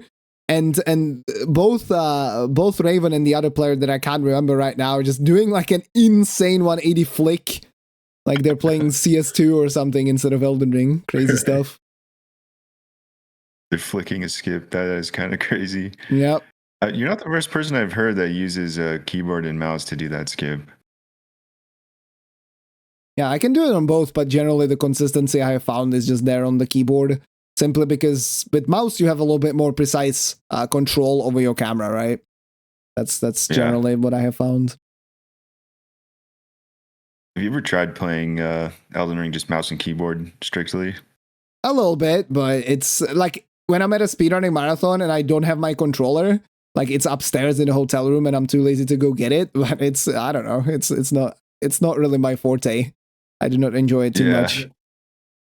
It kind of feels like learning Elden Ring again, and I just feel like I'm really bad at it. Yeah. It's like, oh, no, this isn't good.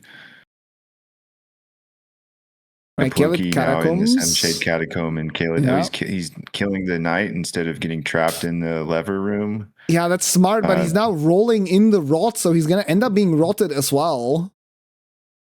Yeah, and if you roll in the rot and you step out of the swamp, you get an easier rot proc. It does less damage, but he got rotted in the rot swamp after rolling. So this is the worst form of rot that he could have gotten in this catacomb. Yeah, and he has no bolus, so he has to hope that the fight here is going to be rather swift. And it is actually not. It is the Blackjail Knight, and he just Memory of Graces out. Okay, well, this is he didn't even get the grace, so yeah, this is a pivotal point in the matchup. Potentially, we'll see what Raven gets up to here in Lower Kaled, but that is a huge time loss. Yeah, I'm surprised he didn't even like check the damage, right? Because obviously the guy is always tanky, but the Kaled Catacomb scaling is not really that high. And now he doesn't get any rest at all from these DLC NPCs as he runs right into Rakshasa. He's already seen Red Bear, Knight of the Solitary Jail, now Rakshasa. Will Dancer be in the seed? It's the last one. Oh, we'll find out. I will say in the next hour or so. at least he just made his decision and went with it immediately. Like, hesitation is defeat. Okay, It's a Raven time now. loss. Raven on the right side, he's gonna have to deal with the DLC Sorcerer, but it seems like he's actually not being targeted at the moment. Yeah, way more chill for him. And I definitely agree with you. I think like checking the damage. Like I probably would have checked the damage just because I know that it's gonna be a huge time loss if I peace out. Like I basically lose a point over my opponent. But the worst case scenario would be, well, dying, of course, but the second worst case would be checking your damage and then spending some time in the fight and then deciding, okay, I don't have enough heals for this and just piecing out, right? So as you said, he just made the call and whether it's the right one or not, that doesn't matter right now. He just needs to keep going. Yeah, or you go up to Solitary Jail Knight, do a sprinting R1, and then he jumps your attack and then hits you with a jump R2, and then you die to rot immediately after, right? Like that's pretty bad. That's a nightmare scenario.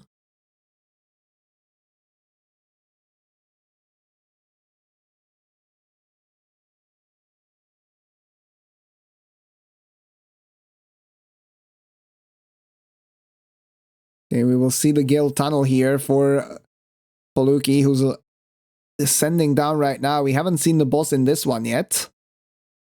Yeah, it's really interesting that both players are kind of delaying Liurnia. I mean, poleuky's done a little bit of it. Both players have done a little bit, poleuky more, but a nice try there with the fun daggers, yeah. To distract the dog, I think. There's a second dog. Watch out. There's an interesting dual power stance build rule here. Like normally great hammers go with great hammers, great axes go with great axes, right? The pickaxe is classified as a great hammer, but it has the moveset of a great axe. So pickaxe power stances with great axes, not great hammers, despite it being a different weapon class. Okay. That's interesting. I didn't even know that. I know about wakizashi as a dagger and a katana, but that is very interesting. Yeah, pickaxe just outright has the exact same moveset as a great axe. It's just a great hammer, and I think it has the same poise damage as great hammer, so it's a very good weapon actually.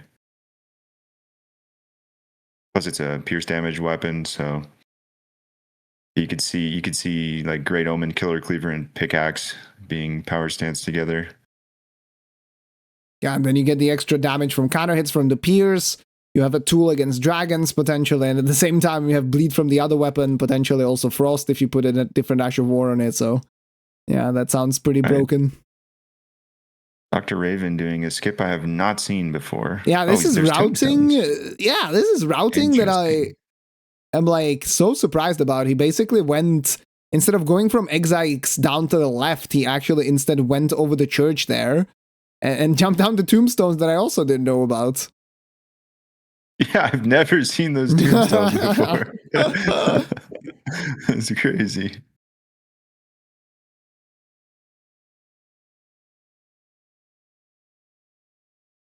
Let's see if he has a similar, experience with the rot here in this catacomb, and if he's able to get Solitary Jail Knight or Chevalier. I have no clue. I've never taken French. Chevalier, probably, or something. I don't know. I'm very tempted to start learning French just because of how big the Elden Ring community is. Yeah, the big thing for Raven is that he actually did take the grace here in the catacomb so that he could level. And he's not respecting the knight whatsoever, which is kind of what I would have expected as well. Yeah, and it worked out for him too. Yeah, like the knight is a little dangerous, but at the same time, you have jump attacks, and so generally you shouldn't be able to bonk off the wall with those.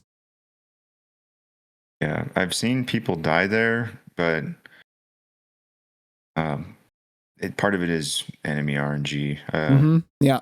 Like I've seen a red bear trap a player in there, and like a little red bear from the DLC.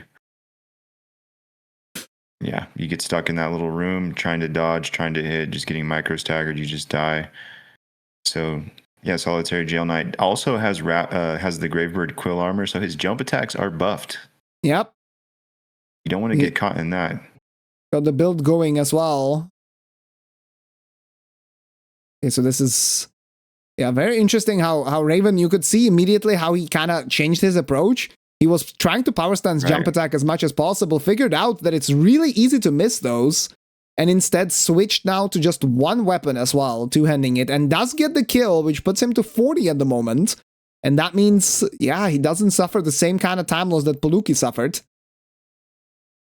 Yeah, closing the gap a little bit, getting a boss that poleuky just will not get now, right? Like he missed it. He left. It's unlikely he's going to go back to that catacomb again. Not out of the question, but that time loss worked out in the favor of DRRaven. Maybe he'll be able to use that to his advantage to kind of try to tie up and maybe surpass poleuky. Yeah, this is one of those things that we just don't know if it's going to come into play until the very end of the match, right? Because if poleuky has enough of an advantage, let's say he lost a minute, right? Just theoretically. If he has enough of an advantage where he basically, despite that 1 minute lost, cannot lose another point to Raven, like Raven cannot get another point within that minute, then it's not really going to make a difference. But that's just theories. We have 53 minutes left in the match for both players at the moment. 45-41 is the score, and Raven gets back to Liurnia now as poleuky finds Fire Giant as well here in the map Pumpkin Duo Arena. Speaking of the duo fights, I was just going to mention that we talked about the crystal darts a little bit. The duo fights in this format are actually randomized amongst themselves as well. So that means if you have, for example, demi-human chiefs, right? That's a duo boss. One chief, second chief. Right now, if you encounter a duo boss, there's a chance that it's going to be, for example, a watchdog and a demi-human chief together. But the crystal darts still work there as well. So that's why it's really, really nice to pick them up.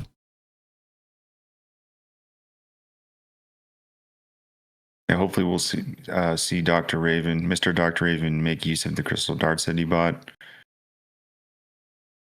Poleuky gets through Fire Giant Phase 2 nicely. The one move you don't want to see Fire Giant Phase 2 do is that flamethrower breath where the bouncing fire goes all over the place. We call it the you lose move in Ignite. He just says, nope, it's my turn to win. You lose. I'm going to do this. And for whatever reason, I don't understand why this works or how it's programmed this way, but the fire will bounce when there's no walls or anything. Like the fire just returns for no reason. Multiple times as well. So sometimes you like get hit, you get thrown on the ground, you stand up, and you get hit again instantly. Yeah. Totally fair. Genius design once again by Miyazaki, truly. Yeah, MrDrRaven tried the Earthshaker Ash of War on the Lamenter, and it just didn't have the range to hit any of the apparitions. Like it hit like one or two maybe. So he ended up just fighting it straight up the same way that poleuky did.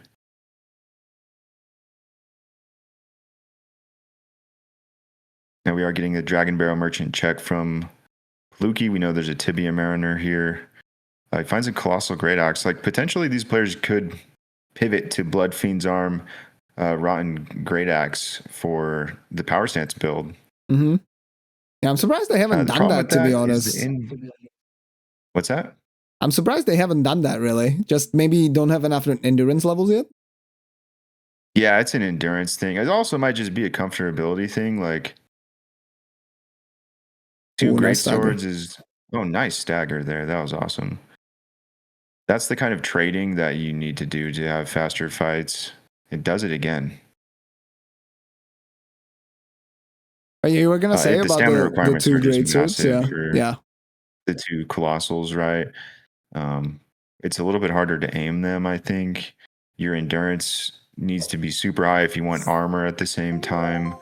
Like often if you're power stancing colossals, you're doing it naked just so that you can, because the weapons themselves weigh a lot.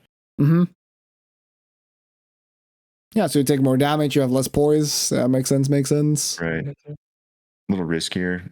And at this point, like, It will make it. It will make a big difference. Oh, he's considering it. He's considering it. He's in the menu looking at them both. Yeah, it could be one of those things that you switch to once you level up a little bit more, make a little bit more money. I could see that.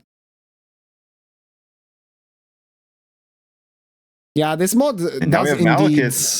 I was just gonna say, it does speed up the animations of lighting graces from 4 seconds to 1. So it incentivizes players to basically ward back to the grace because it's slower that way than simply lighting it. It also means that it's just easier to get safety graces if necessary. It only takes a second rather than 4, but that was a really clean Maliket fight for poleuky.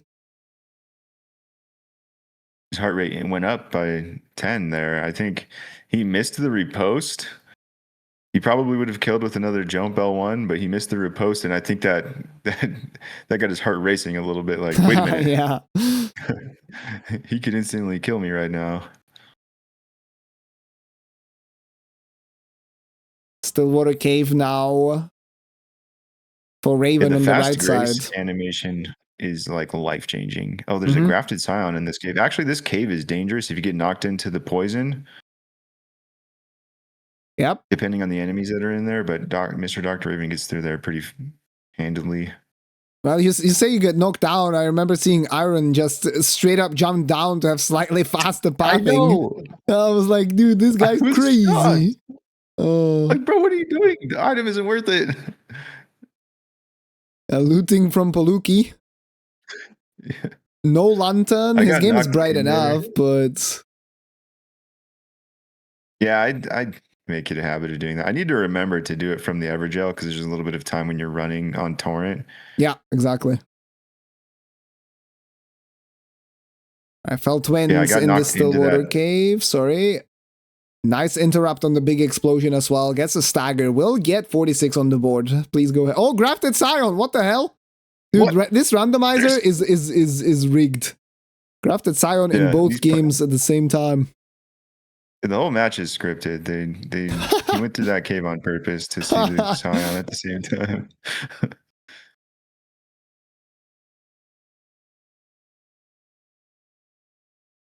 No, I got knocked into the poison swamp in that cave, and there was a fire knight, a giant crow, a rune bear. I rolled into the corner and memory of graced out of there, and I missed on one half of the Deathless medallion in one of the qualifiers.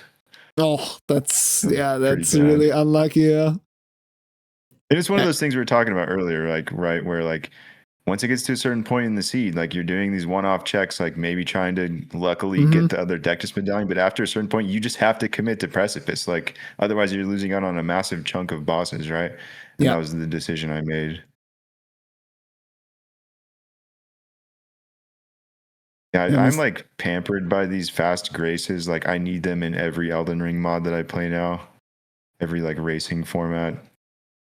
Yeah, it seems like it would be very, very nice. Because the whole warping to a grace just to save some in-game time is so ridiculous. Because, like, in the end, you are wasting your life's time by watching a load screen just to save in-game time over the game, right? And if everyone does it, then you're not saving time over anyone else. So, like, just don't do it. Like, yeah. Yeah, but getting everyone to agree to not do it is impossible because it is a time save, right? And it is a time save, and you can't really ban it. Yeah. All of the tech that they can to save time, right? Yeah, exactly. And you can't really easily, like, it's so arbitrary to ban it for, like, speedrun leaderboards, for example, so that would make no sense. But yeah, this is great. Like, just looking at it, it looks great. It's a good solution to the problem, which I think Forsa just came up with, which, by the way, Forsa made, you know, that custom mod, the Grace mod, the website, everything. He's just done all of DRL himself. Like, I'm pretty sure he's a software engineer. He must be if he's doing all of this, which this is a crazy, like, high scale event, like high quality event, like massive scope, right? Like, so just like huge shout out to Forza for putting this together. Like, it's an insanely entertaining experience. I know it's a ton of work. Like, so I'm super happy he put it together. I think he's done a fantastic job of it as well. Yeah, absolutely. Well said. He learned a lot from DRL Season 1 as well, and even though it took a long time for it to come back, he absolutely made sure to make it a better season. And we saw Consort in Limgrave for poleuky on the left side, and Cemetery Shade owning Raven a little bit again. on the right side. Yeah, that was an interesting one to do. Stormfoot, Catacombs, and Limgrave. That's one of those things, again, that isn't the most efficient. Usually I feel like players do it to kind of get a Deathless check.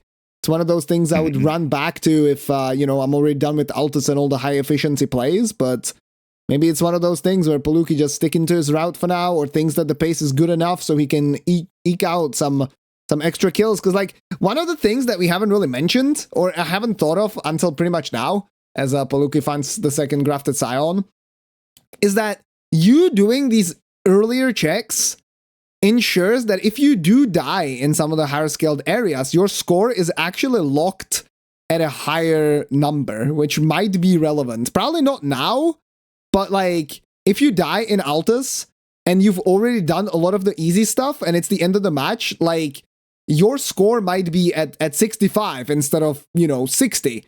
And then potentially that could actually be relevant against your opponent as well.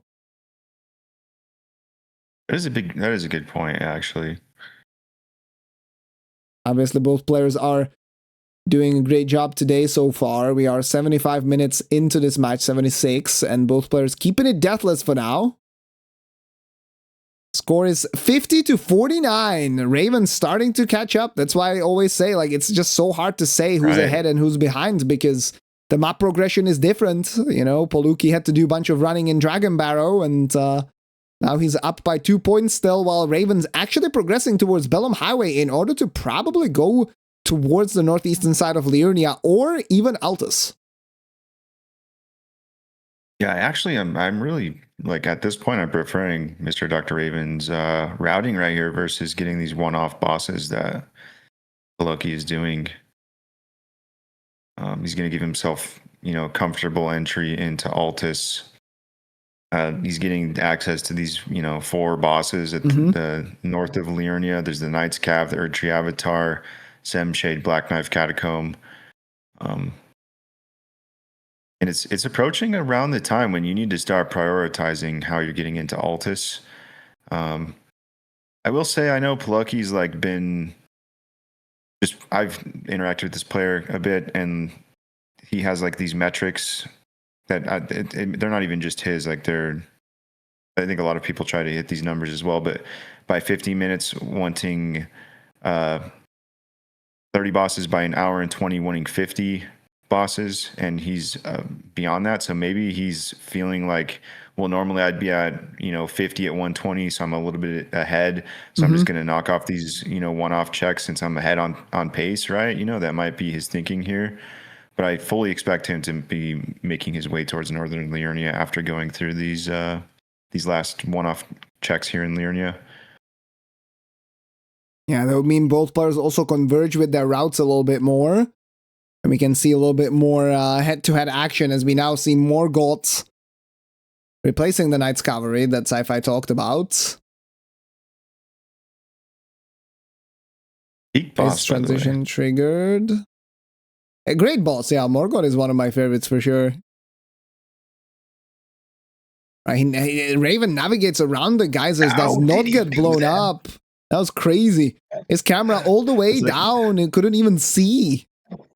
Yeah, it's like when those like burglars break through like all those lasers like in a vault to steal like a diamond in a case. Like, I don't know how he did that. He just like choreographed his way through all the geysers. Score's tightening up here, 52-50.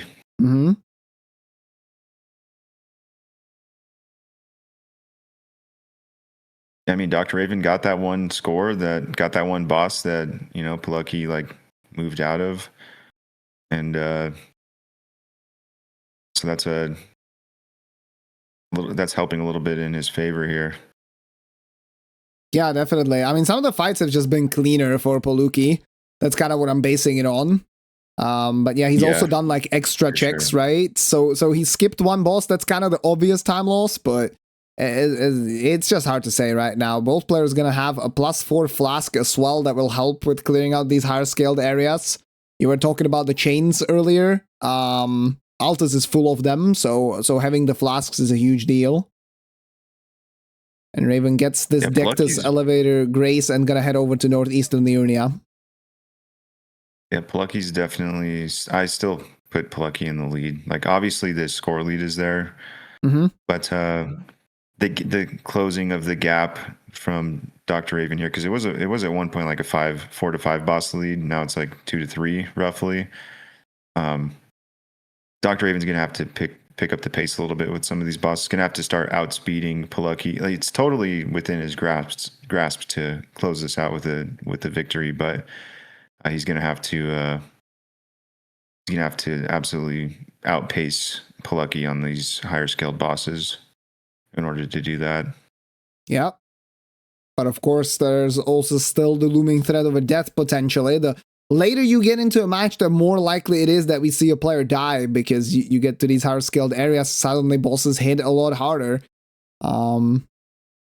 Neither player going for like any sort of risky skips in this run, as we saw Jeff in his match against Iron. Yeah. So no deaths here from gravity, at least so far, but the bosses could pose a threat later on. Raven has the Memory of Grace out as well after getting the Urchi avatar replacement, and both players now heading in the exact same direction. poleuky doing slightly different routing. He doesn't get the Deathless Grace first, which is a little bit slower, I believe. Especially with how quick it is to actually light a Grace. Yeah, I think I may have been wrong with the timing, but you probably save like 15 to 20 seconds by like getting the Deathless Grace first. So before running to this chain here, when you do this left side routing. But the run from Frenzy Flame Outskirts versus Bellum is pretty much the same. They're both about a minute to Dectus. Yeah, I guess if you do skip the getting the Deathless Grace, when you do run there later, you can just run straight to the lift from either Bellum or the other. No, poleuky, what are you doing? Just Memory of Grace, man. I know you don't want to give up the 83k. Yeah, he flips the middle finger out, but like, you either just run around, or like I get what he was trying to do. There's a way to climb up, but it's just, you can't take that time loss. Like, that 83k is gonna come in handy, sure, for your stats, but like the stats are not gonna make up what you lost there, basically, to not Memory of Gracing out. Okay, Borealis in this small room. The goal is gonna be, okay, the damage is really good. Goal for the players here would normally be to try and get a stagger. Raven actually gets a really clean headshot as well. And I was going to try to go in and finish the fight before the big AoE, and he does so successfully. Very nice. Oh, wow. Wonderful fight there.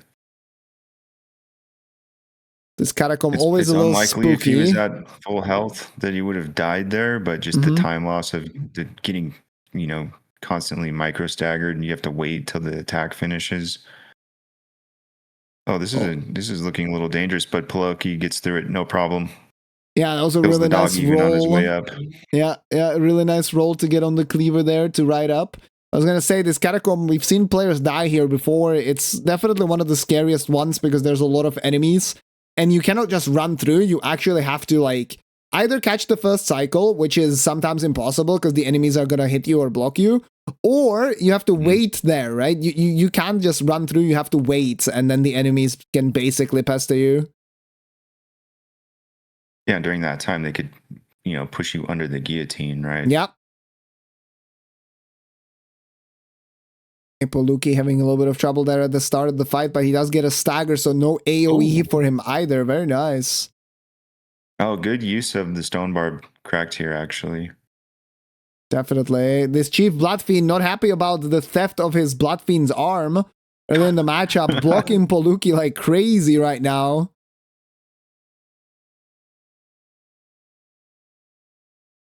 Oh, one thing also to mention, the score is now 55 to 53, but the one thing to mention is that Raven obviously still has Placidusax available in Weeping, right? So... Oh, yeah. I forgot. Does he remember? Yeah, does he remember? That is the question. Also, Placy didn't initiate the fight when he saw him the first time, so he might even just assume that it's broken, right? But Like, why did he take the grace, right? Like, I think you at least check. That's true. That's true. When you like realize you have a minute left and you need to go whip out a fast boss, like that's exactly where I would probably go. If it works, it works. Sure. If it doesn't, it doesn't, right? Yeah. Okay, first boss in Altus is Radagon. Yeah, he's not very tanky. Oh, yeah. No. Doesn't do very much damage either. That stomp was like hardly noticeable. Let's get staggered as well. One more R1. Finishes the fight for Raven. Nicely done. That was the Gillica replacement, one of the lowest scaled enemies here in Altus. So that's pretty lucky there for Raven. Gets 51,000 for it as well.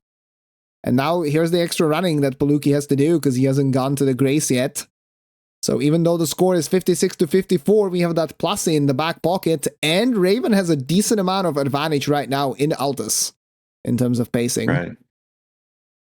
Yeah, a little bit of routing mistakes here, I think, from poleuky, like not memory of gracing immediately, not getting the Dectus medallion, or not getting the Dectus Grace first. Here we have Dancing Lion, which we've already seen one. We saw the Deathblight Dancing Lion earlier, so we know this is the Bellarat one that has the traditional, lightning, wind, and ice phases. Lightning could be dangerous here in the water. You take increased damage from lightning here, so. And it's raining. Want to be careful.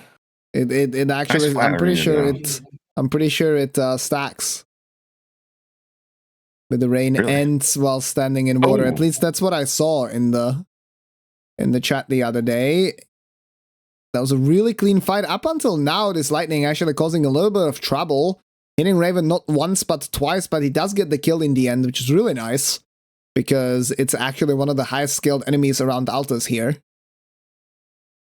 There's a skip that you can do here to get to Old Altus Tunnel. And it's pretty scary, honestly. I normally don't do it, but if the boss takes me all the way over there, the temptation overwhelms me and I end up doing the skip. Yeah, the skip is one of those tricky ones where the position might not get stored properly unless you absolutely ensure that you walk to the correct place where the game kind of updates your coordinates so that the fall damage, gets calculated correctly. Otherwise, it gets calculated all the way from the top and then you just die. So it's one of those scary ones in that regard, yeah.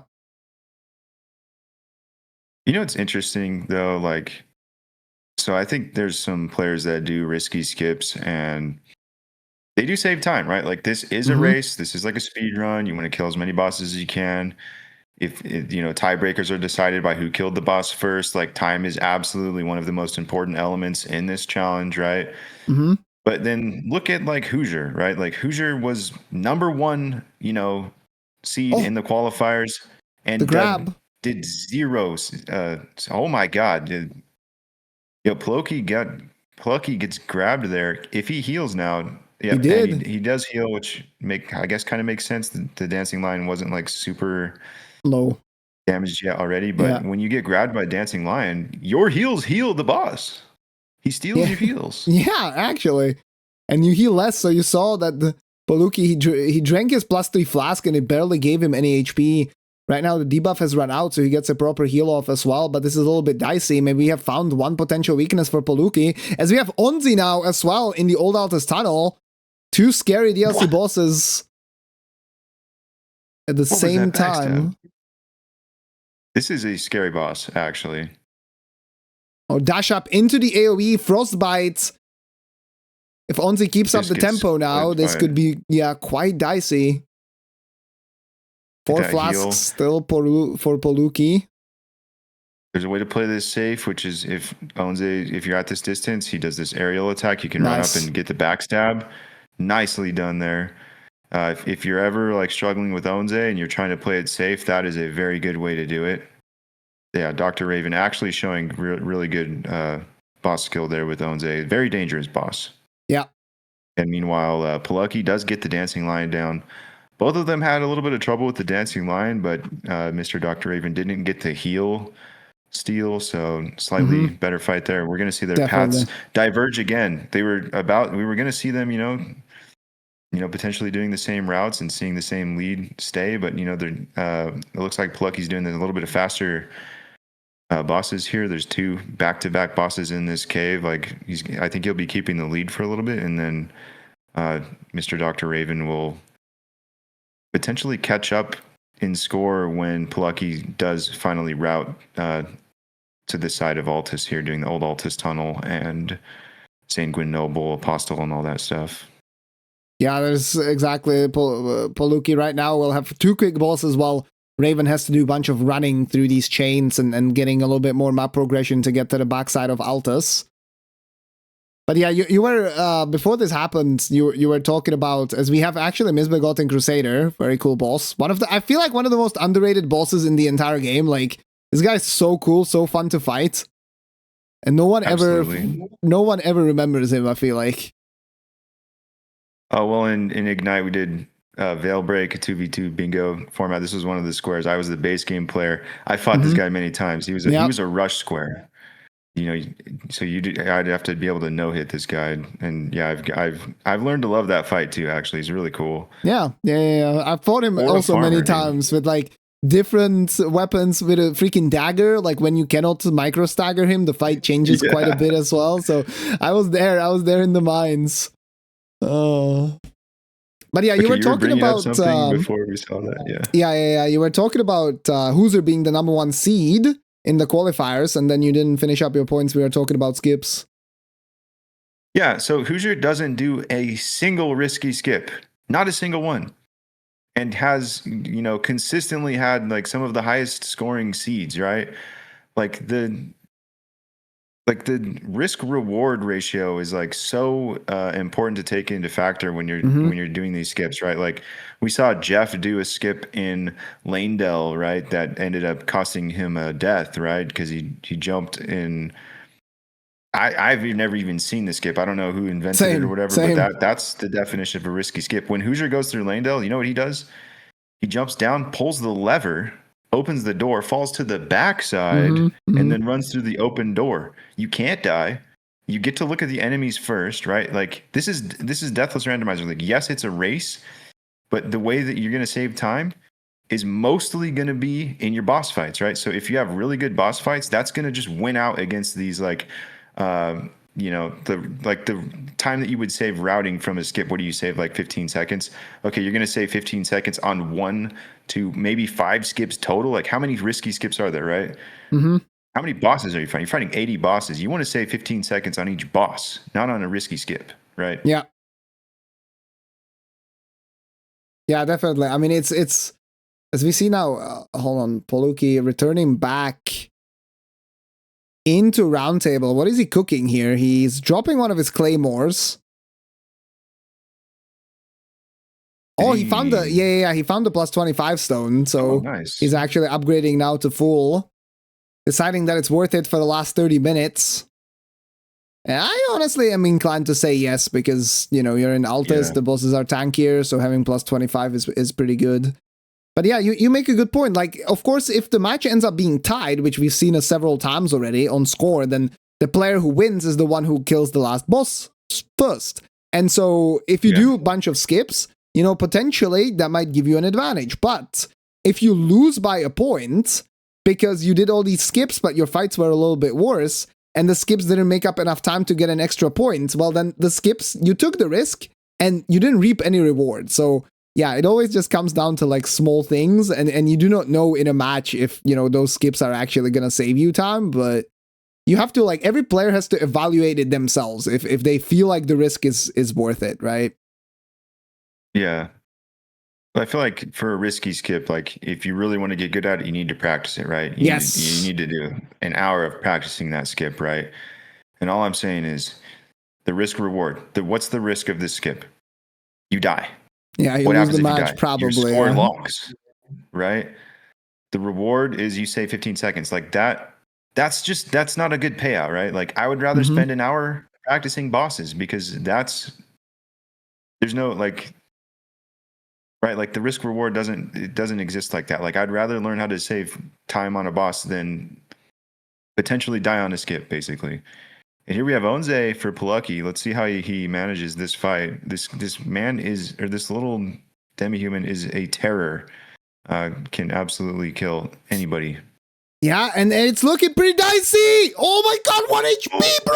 What? Oh my god. Runark health. Oh my god. If he didn't have Runark, he was dead right there.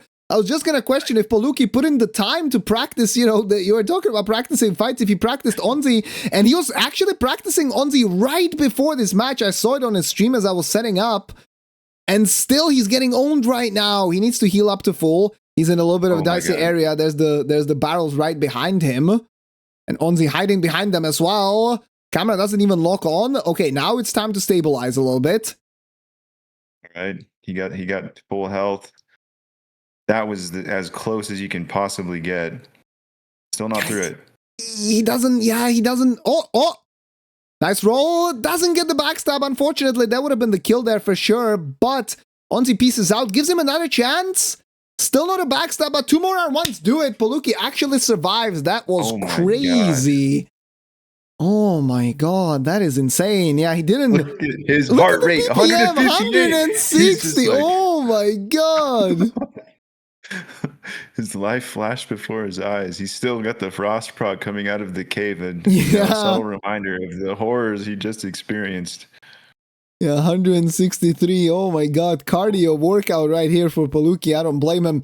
I have to say, like, we were talking a lot earlier in the match about upgrading your flask. I mean, if he didn't have +3, he wouldn't have been able to heal as much as he did. Absolutely. And it saved him like 2 times, right? So yeah, big difference there. Oh man, I'm so happy that he survived though. I'm so happy that he survived.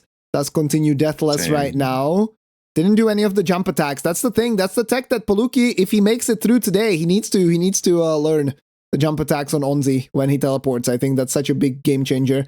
And right now, yeah, exactly. You also have a jump build, right? Yes. When you if you don't know the fight, like run away and try to get those backstabs. But ideally, you learn when he teleports, you can do jump attacks, and it makes the fight a million times easier. But this is super interesting now. He actually skipped Sanguine Noble. That's another boss that he's skipping because he does not have enough heals. He did have a Rotten Dumpling, that he could have used to heal up, but he doesn't want to risk it. Yeah. I mean, I don't blame him. Like, he just had an insanely scary fight. Like, his heart rate just, like, skyrocketed. He has no heals. He has a raw meat dumpling. That's going to poison you, though. And you still have a long run to the next grace. Like, just take this time to just mentally just reset, right? Like, you still have, 24 minutes left. Like, just get your head back into the game, Yeah, I don't disagree with that, but he did skip a boss right now, and I think that's against an opponent like Raven, who is roughly on your level. Like we said that poleuky might be the slight favorite today, but only a slight. I think you just can't take those chances, right? Like I think you just need to try to reset your mental, but reset it very quickly and just get back into the game, which is not really, well, I don't want to say it's not happening. It is, but it is happening at the cost of another boss check. And right now, Raven actually having a little bit of trouble here with the Crucible Knight. Phase transition will be a good opportunity for an attack. Gets a stagger as well. Knocks him on the ground. Big stagger. Yeah, plays it safe enough that he heals up. It's a good decision because he gets blasted by the shield after that. And now the flight attack as well, as poleuky is calming down, killing a Clean Rock Knight and a Crystallian. We'll get to 62. We saw Raven do that a little bit earlier. Raven also already went to Warmface and to the tunnel, I'm pretty sure. So Raven, decent amount of advantage here on this particular chain route. Man, poleuky has been playing this overall faster through a lot of these boss fights, but then having this, skipping 2 bosses. And the time loss he had on the first boss that he skipped, right? He ran through a whole catacomb, got into a little skirmish with the enemies in the catacomb, walked into the fight, then Memory of Graced out. Like, that's a big time loss. The time loss at the Erdtree Avatar in Liurnia, trying to jump back up off of the pillar back up there so he can save his 80,000 runes. Like, these little moments of where this decision making ends up losing you time, losing you a point. It's really helping DRRaven catch up here. And DRRaven's playing Altus, you know, a little bit better than poleuky here, right? Like gets through all the bosses. Yeah, he definitely had a much cleaner Onze fight. Advantage. Yeah, much cleaner Onze fight's really the main thing, right? That was just like super scary. And at the end of your run, you don't want to have like this high spike of like focus and energy because you still need to maintain focus for 20 minutes. And you have like a very dense period of time where you need to like really capitalize on as many bosses as you can at the end, right? So you want to stay calm and focused for this whole time. And that's like that spike of energy, and it could end up killing like some of your drive at the end. But yeah, I think poleuky's Gideon resetting from there. Oh, okay, another dangerous fight. All right, let's see how Raven handles this one. Him get close.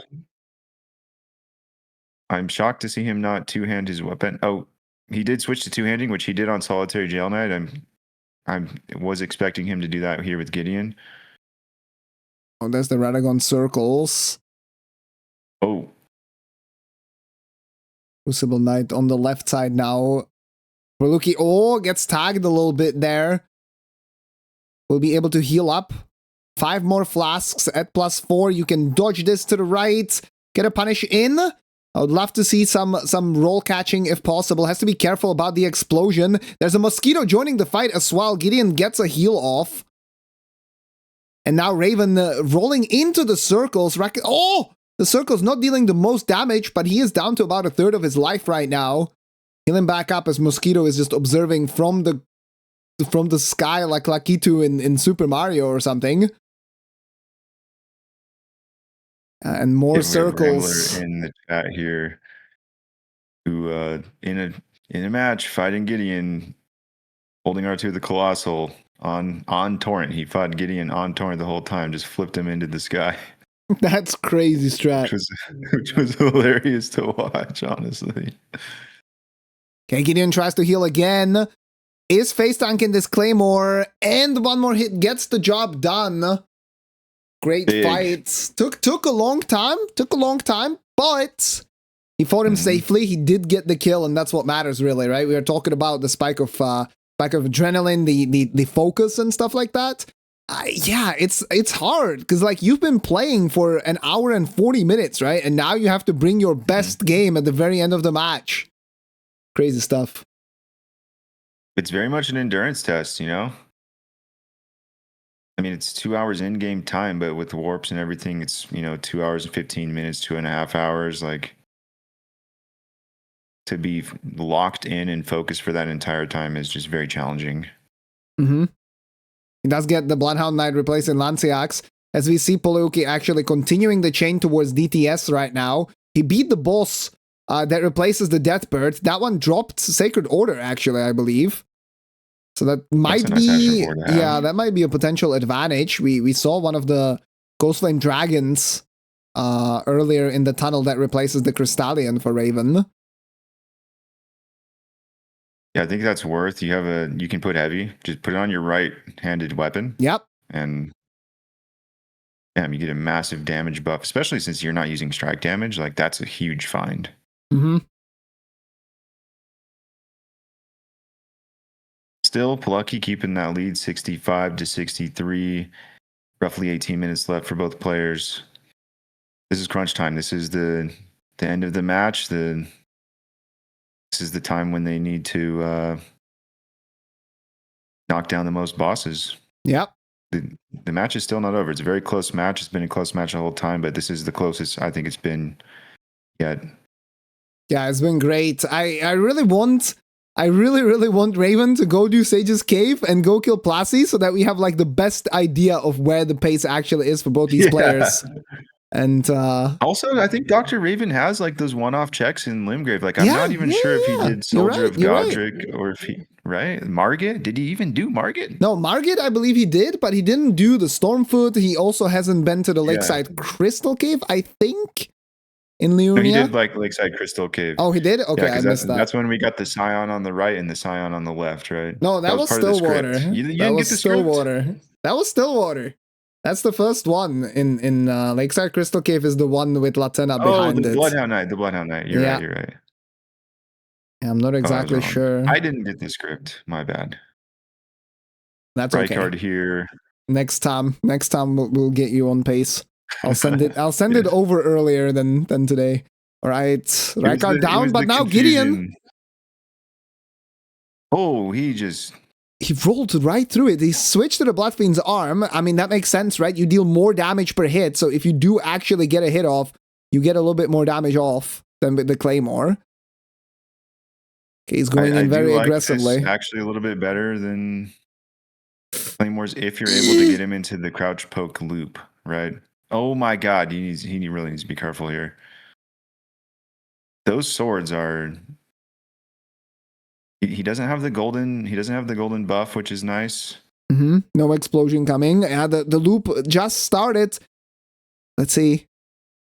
He cannot roll catch. He needs to delay it a little bit more. Oh, he does get the last one that really matters, and he skips healing as well. That was a little dicey because the Glint Blades, as Sci-Fi was going to mention, the Glint Blades, they don't deal that much damage on their own, but then they can stagger you as he does the next attack, and you just get comboed to death, and that didn't happen luckily. So poleuky gets a really nice Gideon fight there. Gets the 66 on the board. And we are now just one boss apart, 66 to 65. Yeah, very nice Gideon fight there. Definitely an improvement over what we saw with the Claymore. Yeah, part of it is just aggression, clever draw. Rolling into the attacks. I do kind of like that, right? What I would like to have seen is rolling in and then doing the follow-up crouch poke attack or roll attack or whatever. The problem with the 3 discs, he throws them, you roll in, he just turns around and throws them again, right? You gotta throw that R1 in there and micro stagger him out of his next spell, because that actually could be how you die. Yeah. But it worked for him. It was fantastic. I'm not sure what the Tree Sentinel duo was replaced by. I believe that we did not get a kill there for Raven. I think he went straight over to FSB. I might be a little. There was a Ghost Flame Dragon there for one of the bosses. I didn't see the other. Okay, well then that could be very interesting. I don't know. I don't think poleuky actually put on the Sacred Order. But he just put it onto the Bloodfiend's arm and Sacred. Oh, he put it on the. Oh, okay. That's actually that's huge then in theory, because if the other boss is chill, then you're using is the Bloodfiend's arm standard or strike? It's strike damage. Okay, so you're using both weaknesses against the boss, the holy damage and strike as well. That could be pretty huge. As Raven, he may have seen the Ghost Flame when he was jumping down to this cave and prepared in advance. That would make the fight go insanely fast. That could be, yeah. That absolutely could be. Meanwhile, Raven had a fantastic kill on the Malekith first phase, exactly. In the Godfrey Everjail as well, and now he finds himself Mohg, Lord of Blood, real Mohg, but the damage is kind of crazy. We'll see if he can get a stagger. In theory, I could see a phase transition here. He does, phase transition, skip. Oh, he gets a really fast Rippos, though. He needed to get at least one hit in there. Oh, he'll still be able to do it. Nicely done. Fantastic. 2 fantastic fights from DrRaven there. And the score is now tied as Rykard is about 50% of the way through. As you can see, both players proving for this that fight. He belongs in this competition, by the way. Yeah, absolutely. Getting flamed by his friends in the chat. This is pretty good. Are those his friends? That's makes sense. Yeah, right? It makes a little bit more sense. Yeah, I also had to look at the name first because I was like, wait a minute. Like, who's roasting my guy here? Man? Yeah. Uncalled for. All right, skip now to Sage's Cave. Yeah, Raven makes sure to jump down. Nice, smooth performance there, smooth execution. And yeah, you're right. You're right. He already switched to the Bloodfiend's arm. He knows exactly what's waiting there. Okay, Ghostflame Dragon. Here. As long as you're able to do this quickly, it's very smart. And Engineer of Zamora. Oh, wow. So yeah, totally free. Did he use Sacred Order? He didn't use Sacred Order. I'm shocked. I am absolutely shocked. Bro, your biggest advantage. Yeah, he didn't use it. He didn't use it. That's why. That's shocking. Okay, he's like, Sacred's good enough. No, it's not true. You need the buff. The buff is insane. 100% extra damage to these undead enemies. You might not realize. And it also, Sacred Order also adds 10% extra damage buff on top of everything. And now he's going to have to deal with 2 bosses at the same time. Because of his lack of damage. He legitimately would have killed the Ghost Flame already. Yeah. If he, I think, right? Absolutely, agreed. Now, well. Oh, there we go. Okay. Good. Now he's using it. Now we're cooking. Yeah, there you go. Look at the damage. But also, damage now onto poleuky, who's stuck in the corner with the 2 bosses. Gonna have to make sure that he runs away and heals up. As you have Elden Beast in Sage's Cave getting destroyed. He's still not out of the woods yet, though. He needs to dodge one more attack, gets a heal off.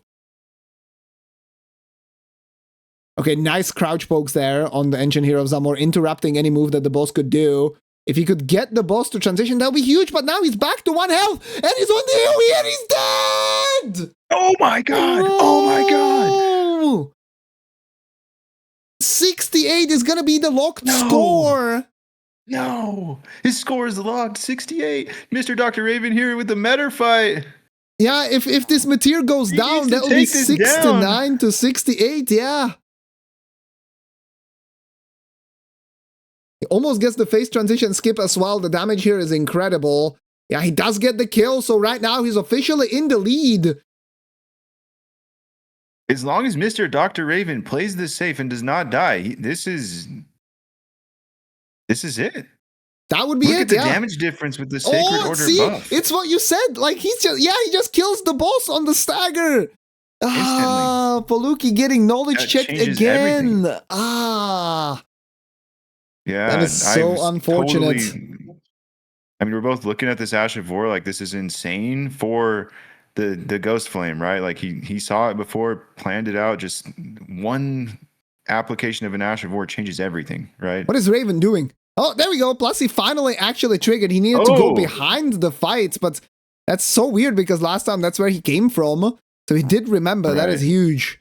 But yeah, if you guys have not seen any of the previous matches or you have not watched matches with deaths before, right now that we have a death, it means that poleuky's score is locked to 68. So if MrDrRaven does not die anymore, that is the final score for poleuky, which would also mean that Raven wins. However, if Raven dies in these remaining 10 minutes, which is absolutely possible, then the score gets unlocked and we are back to business. And it's basically just a regular rest of the match. So it's not over yet. I think MrDrRaven's probably not going back to Altus, right? I think you're right. Look, he's doing Soldier of Godric. He's in Limgrave, you know? Like the fight scaling is way lower. Like, it's way safer. Like, anything could still happen, you know? Absolutely. He can go to Snowfields. He can go to Farum. He could go back to Altus. I don't know if he cleared the entire thing. I don't think he did the Deathbird. I don't think he did DTS. No, he did not. But he's definitely routing this in a smart, safe way because the Deathbird and... Well, basically, the Deathbird is a very scary chain because the amount of enemies that are near it, right? So he's just preferring to go back and doing these easy, low-scaled bosses before. I think he'll probably save those for last. So there's still a lot of risk ahead of him. Yeah, that massively swings this in the favor of MrDrRaven. Right at the end, too. Yeah, that was really well played all throughout. Obviously not perfect from either of these players, but keeping it deathless for such a long time is already impressive. Now, we also see some extra further time loss for poleuky. He didn't make it nighttime for this boss. Now, normally, you don't need it to be nighttime for the night bosses to spawn, but if it's daytime and the boss spawns, there are also extra enemies that only appear during daytime. And so you have to deal with a bunch of other enemies besides Mohg as well. If he took the time to make it nighttime, it would be mostly Mohg, which is what we saw from MrDrRaven. That's why it's nighttime on his screen, right? Because he made it nighttime for that particular boss. Yeah, not only does it remove some of the enemies, but it also makes like the patrol that's remaining like way more docile. Like you just always make it night before fighting that Knight's Cav. Yeah, really nice fights from poleuky, yeah. as Raven's getting dogged here by dog number one. Another one behind the corner. Turns around with murderous intent, but Raven is already behind him. And now poleuky's gonna be heading over to Warmface into that Crystallion. I mean, I think that poleuky, he did a really good job in terms of estimating how much time he had left for everything, right? Because he's gonna be able to basically clear Altus despite that death and then probably head over to somewhere else. While Raven, yeah, he's now making sure that he gets a little bit of a safety net by getting a lot of these things that he skipped a little bit earlier on, and then potentially finishes in Altus. Yeah, I mean, it really kind of says a lot about the way poleuky was playing this whole seed. He's skipped 3 bosses and still scored. Besides being locked, he's still killed 71 bosses in the same amount of time that MrDrRaven has, while skipping 3 bosses and losing time during those 3, right? And having a death. Wait, 3? Like poleuky was really playing 3 bosses? Like comparatively faster, right? Wasn't it 2? He skipped the Kaelid Catacomb, right? Then he skipped Sanguine Noble. Uh-huh. Is there another one? More Noble of Blood, right? Oh, yeah, right. For now. I would assume that he comes back there because it's like right by the grace. So, yeah. But yeah. I see what you're saying. And I agree. Yeah, I think it really shows that the fights have been cleaner. Potentially some of the smaller pathing differences as well. Oh my god, Raven is in Dragon Barrel. Bro, what are you doing? I mean, okay, it's Bofa, but that's crazy. Like, Altus is not not even what I expected done. at all. It looked like he was doing a victory lap through all the low-scaled stuff, but he comes here. Like, literally one of the highest scaled regions in the game. That is wild. Of course, if you're a new viewer, these competitors, they have no idea what the other person is up to. So for Raven, if he sees the death on poleuky, he would be able to just like chill in roundtable, right? But he doesn't know. Like, he needs to push the tempo as much as possible. Another Ghost Flame Dragon here for poleuky. He's definitely going to be buffing this time. Yep. Look at the amount of damage a 1 jump attack to the head does. Like almost 1/3 of the health bar. This is with strength attunement on. This is with leveling strength, right? Yep. Like a sacred has no faith scaling whatsoever. It just does an unbelievable amount of damage. He 3-shot the boss essentially. I didn't see what was on the bridge there. Did you catch it? No. I was unable to. But he's heading straight over to the lower side. And now poleuky also gonna head over to Dragon Barrow as the score is actually tied 73-73. I'm so surprised he's not going back to Moog. That's like such an easy target. I feel like poleuky, like the story of this match, if this is what we end up at, the story of this match is that poleuky has been the smoother player in terms of execution, but he has got a knowledge check a couple of times throughout this match. And this Sacred Order that he didn't know about or forgot, right? Like maybe he knew, but he forgot to use it. It's a costly mistake to make, right? It cost him a life. Oh my god, Loretta jumps off the bridge! Oh, he gets a free boss! poleuky almost going down to Beastman of Far Missoula. No! Okay, he gets the heal off, does get the kill as well. The Beastman is scary. Oh my god, that is crazy. I was just thinking that like Loretta is one of those trickier bosses to fight with a power stance. So maybe that's a chance for poleuky to catch up. And then Loretta just suicides. Like, what? Insane luck, dude. Oh, for some reason, that Knight's Cap, that's the Knight's Cap that, you know, everyone cheeses, right? With the kukris and everything. The edge detection for bosses there is non-existent. Like dragons, Loretta. I think I've seen like Morgott jump off there. He does like a jump backwards attack, like to get away. If he just flies off the bridge. Yeah. But man, that is an insanely lucky result for MrDrRaven. On the other hand, I've also seen was on the bridge. A Dragonkin soldier drop down and then not die because it like jumped over the kill plane. So it can go both ways. Yeah, I've seen people lose time like that. And indeed, Midra on the bridge. Gets the same thing to happen.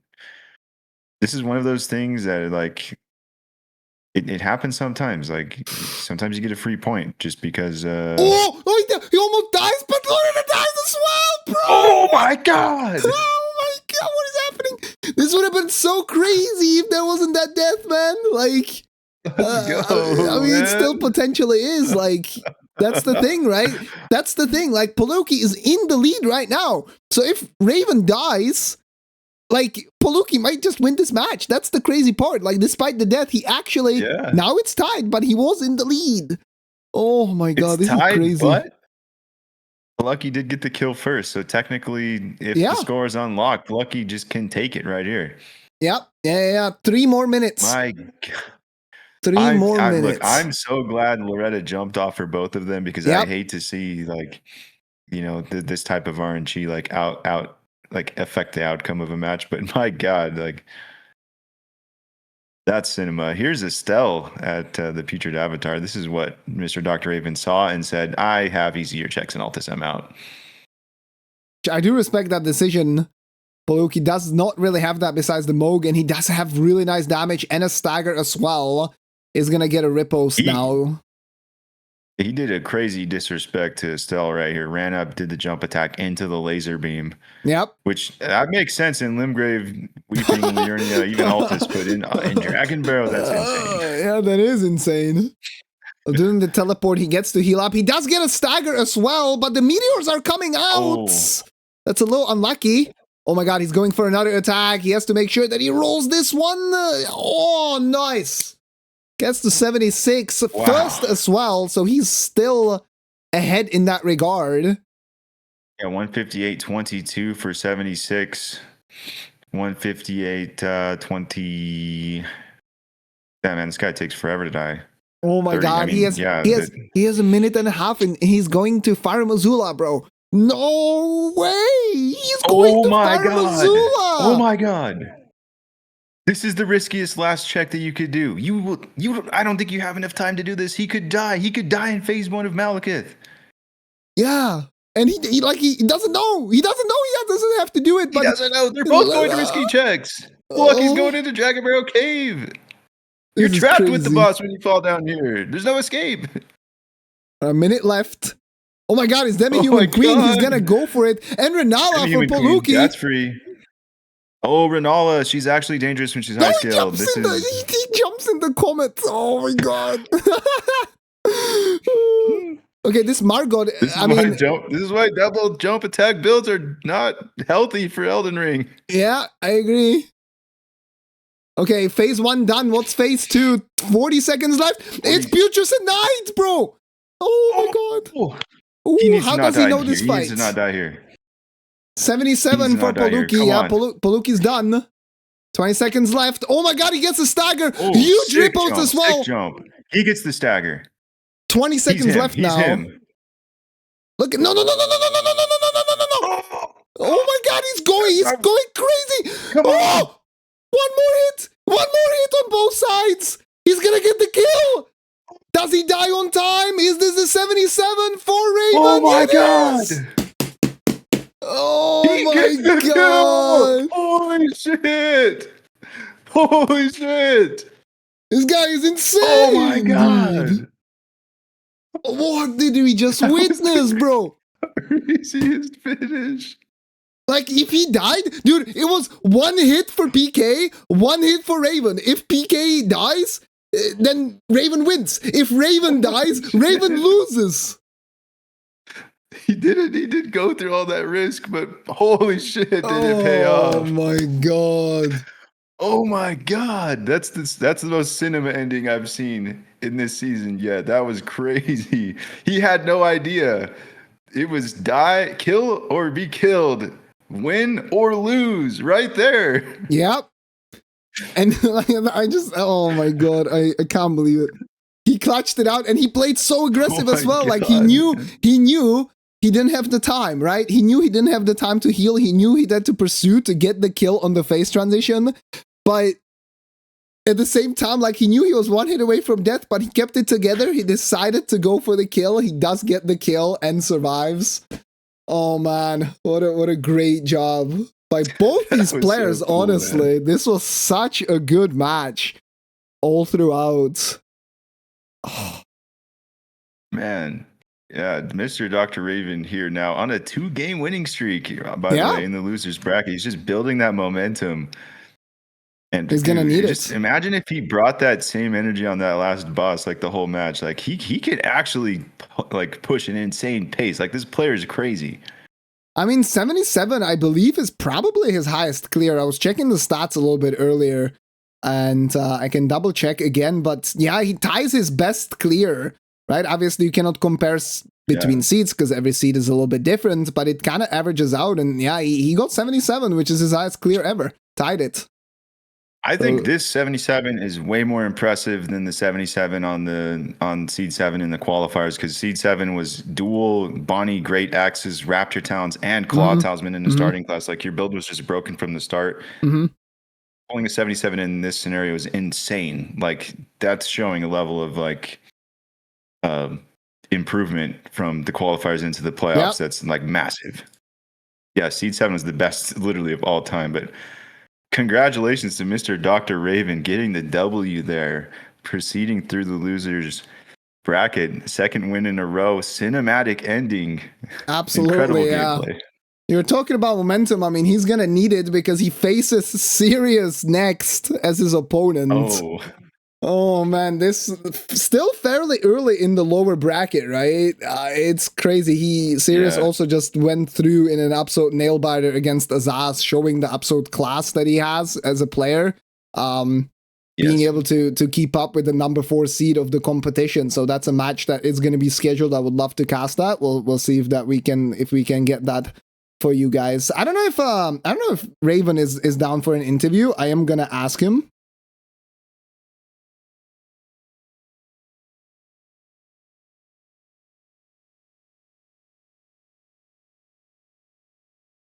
And let's the bottom leg of the losers bracket's crazy. Whoever wins between MrDrRaven and Sirius has to play Iron or Helios. All right, like, it is an uphill, but whoever makes it through that leg deserves to be there. Yeah, absolutely. All right, let's hop into the DRL Discord. MrDrRaven is there already, and let's have a little interview. Yeah. Cool.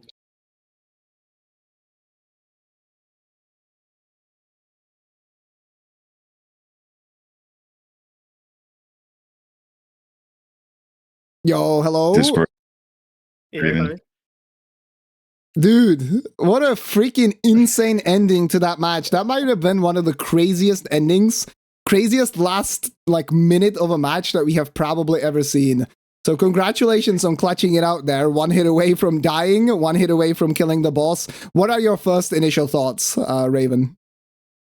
Yeah, thank you. My hands are shaking a lot from this fight. I was calm for the whole match, but in the end, I just realized that I might have a chance to stagger him, and that this is the only chance to kill him in time. So yeah, I had to go for this. Yeah, what was your like after that clutch ending? What was kind of your game plan heading into this match, and were you able to stick to it? Because you found Deathless fairly early, right? And it was interesting to see that poleuky did a couple of more checks before he went into Altus compared to you. So is this how you usually play if you have the Deathless, or is this just how you play always, even if you don't have the Deathless and you just go through Precipice? Yeah, I mostly all the time play like this because I was trying to find Academic Key. Yeah, it's not so crucial as Deathless, but it can win a minute or something like that. So I was fishing for Academic Key, even with Deathless. Yeah, that makes a lot of sense. Yeah, also about the game plan, I was training early Dragon Barrel, but this time I decided not to go for it because the setup was pretty good. A lot of money on the way, so I decided that it won't win me much time if the bosses in Dragon Barrel were easy and drop not much. Yeah, Sci-Fi, any questions for our winner today? Sure. Yeah. So, like, pretty early on in the seed, I think you found Blood Fiend's arm. Were you ever considering using that weapon, or were you just, I have a jump build, I have these claymores? Like, what were your ideas with like weapon selection here? Yeah, I was kind of thinking about double colossals when I found rotten duelism great axe. But I liked Colossals and dual wielding Colossals at the beginning of the training. But as time goes, I found out that I'm not really a fan of it. You need too much stats to not die with them, to build HP, stamina for the armor, and also level up strength to get them going. Yeah, that makes a lot of sense. I decided to stick to claymores. I was expecting to find great axes or great hammers, but claymores were pretty good. Yeah, I mean they worked out really well through the match. Yeah, exactly. Like you use them really well. It was clear that you are comfortable with that setup. poleuky ended up for most of the match using the same setup, so you guys kind of chose the same build. It was just really close throughout. poleuky unfortunately getting a death, close to the end of the match. I guess one thing I have to ask you about is what were you thinking about when you saw Placidusax just not activate? Did you think you were gonna come back, or did you take the grace like just in case there was time? No, first time I decided to come back later if I didn't fight Dectus that before Altus. And also my Stonecrack tier wore out by the time, so I decided to refill it and come with it to definitely stagger him in one cycle. But the second time I came to him and he didn't activate at all, I was thinking about just TP out because there is no chance, and suddenly he woke up. Yeah, that was so strange. Never have I seen that happen in that particular location, but worked out for you in the end. Another thing that worked out was that Loretta fight on the bridge. Like, how does that happen? I was begging her to jump over the ledge. So, yeah. It's crazy because I was expecting her to jump over on the phase transition when he sometimes jump away from you, but that bow move did it faster. Yep. I have to know, MrDrRaven, you played this like, mostly so safe, right? And then it comes down to the last boss, man, and you just decide to activate demon mode, man. Going against PK, like the aggression that you played there was insane. Like what was going through your mind? Like, how do you just activate that switch right at the end, like down to the wire, like seconds left? Like, you didn't know this, couldn't have known this, but like that was a like live or die scenario. If you just don't die, you win. If you die, you actually would lose. So that final boss, like, tell me what was the thinking there? Like, that was an insane, like, uncharacteristic, risky, aggressive play. Like, what was going through your mind there? Yeah, first of all, I was very sad when I see PK on the second phase because it was very slim chance that I will get it in time, and I think that I still got Stonecrack or Stonebark here with the stagger. So I decided that I might have a chance to stagger him. And this boss previously on many other runs, not in DRL, killed me too many times, so I just had to learn him, and I was pretty confident with this fight. This time it was really a calculated risk compared to Solitude Knights on the previous match. Yeah, I mean, it showed. The practice definitely showed. I think throughout the match, we saw that poleuky had some cleaner fights on his side, but then like this PK was fantastic, and also for you, Onzi was insanely clean, right? Compared to what poleuky had, he actually was down to like literally 1 HP at some point of the fight, so he could have died even earlier. Clutched it out, continued, but then had an unfortunate death at the Ghostflame Dragon and Zamor duel, which you decided to skip. He had Sacred Order, right, which you found later, so he went into the fight with it, and unfortunately got kind of ganked by two of the bosses, and that's where his death kind of came from. Yeah, I decided not to kill them because it was too long, and I don't have much time left. So I said just to skip them if I get time to return to them. And it was probably the best fight I have with him for the whole time because he always kills me. And I decided to play slow this time, to just backstep and play safe instead of just spamming attacks.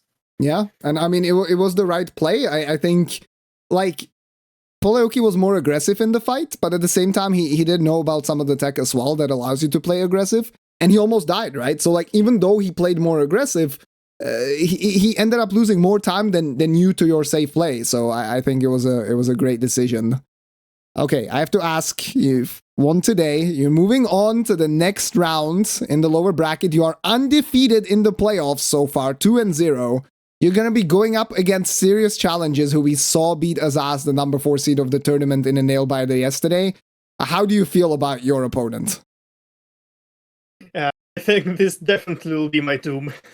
I won't win this. Oh, no. I'm pretty happy to go this far because this season is a lot tougher than the first one, and I didn't even think I would have chances to go to playoffs at all. So I'm pretty happy to even win some matches, but I think this will be the end. Hey, I mean, you say that, but all it comes down to is just one death. Like poleuky had today, and you just coming in and playing as solid as you did today. I'm sure that you have a chance. I understand that you're the underdog, but don't be down on yourself like that. Like, anything can happen in randomizers, so we'll definitely be cheering that's for the you. only chance, I guess. Because if we play on full strength, on full speed, then I will definitely lose. If not for the death.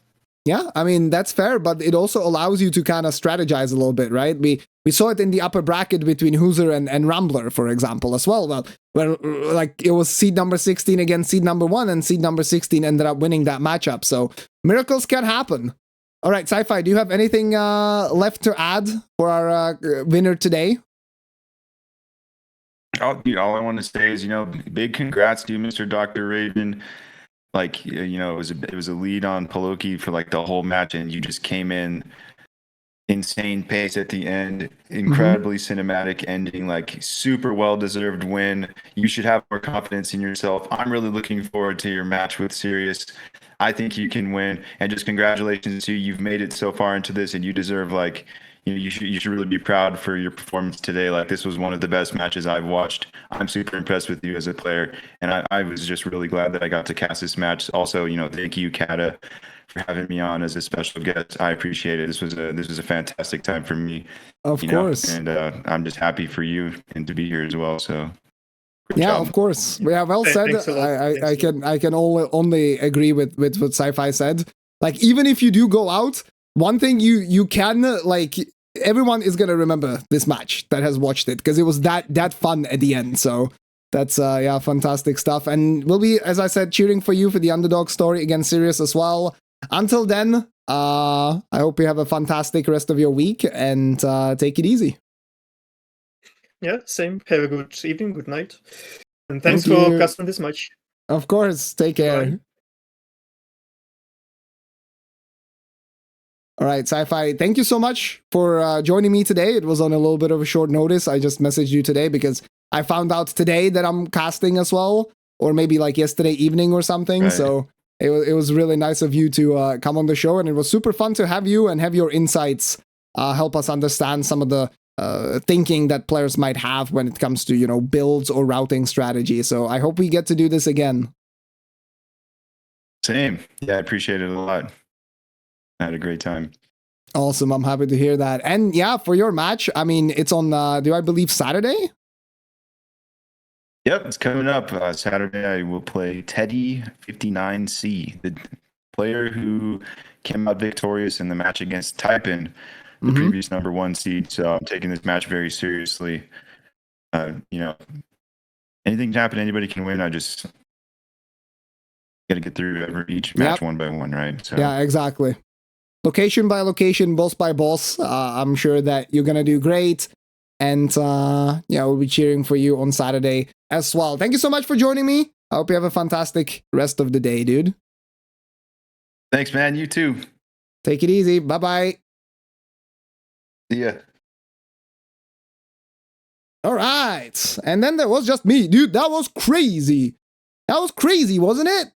And Sci-Fi was such a great co-commentator to have on board as well. I believe I figured out what the issue was. My connection to the server that DRL Discord is hosted on is like really bad for whatever reason. Like you could hear that the sound here was just not great. So yeah, I don't know why that was the case, but because I'm not that far away from France, I actually don't know where it's hosted. Doesn't really matter. That was crazy. I am so happy we got to cast this. Raven put up a great show at the end. poleuky, you know, threw out very clean. He did get a little bit unlucky, man. He did get a little bit unlucky with some of the things. But at this, like, for example, with the dragons, you know, flying away, plus Sidusak stalling, the Jagged Peak Drake at the start stalling. At the same time, he decided to fight the enemies in the Kaelid Catacombs. He rolled in the rot. That cost him a point there. He almost died on Onzi. He was extremely lucky there. He decided to skip the Sanguine Noble. It ended up being very, very close in the end. And he would have taken it if Raven didn't actually clutch it out at the very end. That's the wildest part, but he did actually clutch it. So we have the next round set in stone. We can go quickly over the bracket. I'll pull it up on screen for you guys. These are the qualifiers. Here are the matches. And there's another match actually happening tomorrow. 2 of them actually. Parky took both of them as well. I definitely wanted to cast Gustav against Pearl. I'm a little sad I didn't get to cast that one because they're both friends of mine. But yeah, tomorrow. Well, first of all, let's look at the bracket. Yeah, let's look at the bracket. This is maybe a little too big. In the upper side, we have one update. Roman beat Raku recently, so he's now in the winners semi-finals, despite both players having deaths as well. Rambler will go against Forsa, Kaijuro against Plural, Helios against Iron, and on the lower side of the bracket, we have Gustav against Pearl. That is the match tomorrow, as well as Jeff against Konsta-sama. That is also happening tomorrow. Then we have Niora, number 3 seed against NPT, an explosive player whose consistency lacks a little bit, but if he shows up at his highest pace, he can absolutely take this one. Sci-Fi against Teddy, we got a little bit of a preview of that one. That's on the weekend. Jeff against Konsta-sama, as I said, that is also happening tomorrow. Hoozer recently beat Aggie last night by 1 second. So Hoozer is going to be going up against the winner of Engsmaster and Ovarida in a French derby. We just saw MrDrRaven beat poleuky 77-68, and Sirius beat Azaz yesterday, but in a nail-biter by a few seconds as well, maybe 15 seconds or so. We're separating Azaz from putting on a 79th point on the board. So MrDrRaven against Sirius will have to get scheduled, but that is probably a match that you guys also don't want to miss. I'm really, really excited. Bacon, thank you so much for gifting us up to Dina. I really appreciate it. Thank you. And it's very cool. It's very cool that you guys enjoyed the cast. I thought we had a really fun time. I think overall, if I'm going to look at it objectively, I think we did a good job as well. There was a little bit of a delay, unfortunately, between me and Sci-Fi. So sometimes I would start talking and he would start talking and then stop. And it's kind of like the thing when you're calling with your grandmother and she has an old phone and it's all delayed, you know? But outside of that, I think we gelled together really nicely, and I was happy to have him on the cast, and I hope that he can make it back again as well. Yeah, Azaz is out, Elaine. Azaz is out. It's kind of crazy. He barely lost to Plural with 2 unfortunate deaths. I think Plural only had 1, and I say unfortunate, like to difficult bosses. And against Sirius, it was a super, super close match where Sirius got the 78th kill sooner, but then Azaz had the chance to get 79, but by like 15 seconds, he was unable to do so, while Sirius had no chance to get 79. So, like, yeah, it's a little sad. On another day, it could have been very, very different, but Sirius putting on 2 strong performances here in the playoffs so far, 80 and 78 back-to-back. But yeah, that's going to be it for me for today, I think. I'll find someone to raid. Thank you so much for joining me. Congratulations to Raven again. I'm you know, like, subjectively, I'm happy that Raven won because I know the player from last season and I know how much he's practiced and stuff. So, yeah. In that regard, I'm just just happy to see that. But heartbreak also for poleuky, who, you know, obviously put in a lot of time too. So, all right, I'm gonna send you guys over to Pearl, who's actually he's AFK right now. So I think I'm just gonna send you guys over to Forsa, who's right now the big boss man practicing for his match against Rambler. I'll send you guys over there. And I'll be back again tomorrow with the classic, you know, Dark Souls permadeath, standard stuff. I have signed up on the website for like as many matches as I can, pretty much. So I don't know which ones I'm going to be casting. Not tomorrow, but maybe some on Thursday, maybe some on Friday. I signed up for a match on Saturday as well. So I'll try to do my best. And it just a lot depends on, like, you know, having a balance between all the different casters. So I cannot just cast everything myself. But yeah. Tomorrow, 2 p.m. CST, 5 a.m. Pacific, 8 a.m. Eastern. For you guys overseas, feel free to tune in. We have a run that's alive. I think over 10 hours in the Dark Souls all bosses permadeath. Use what you get, and we will start by looting New Londo ruins. So we'll see how that goes. I'm excited because if we clear it, we might get to 4 kings and get a new boss PB as well. But until then, guys, stay safe, stay cool, as I always say. Bye-bye.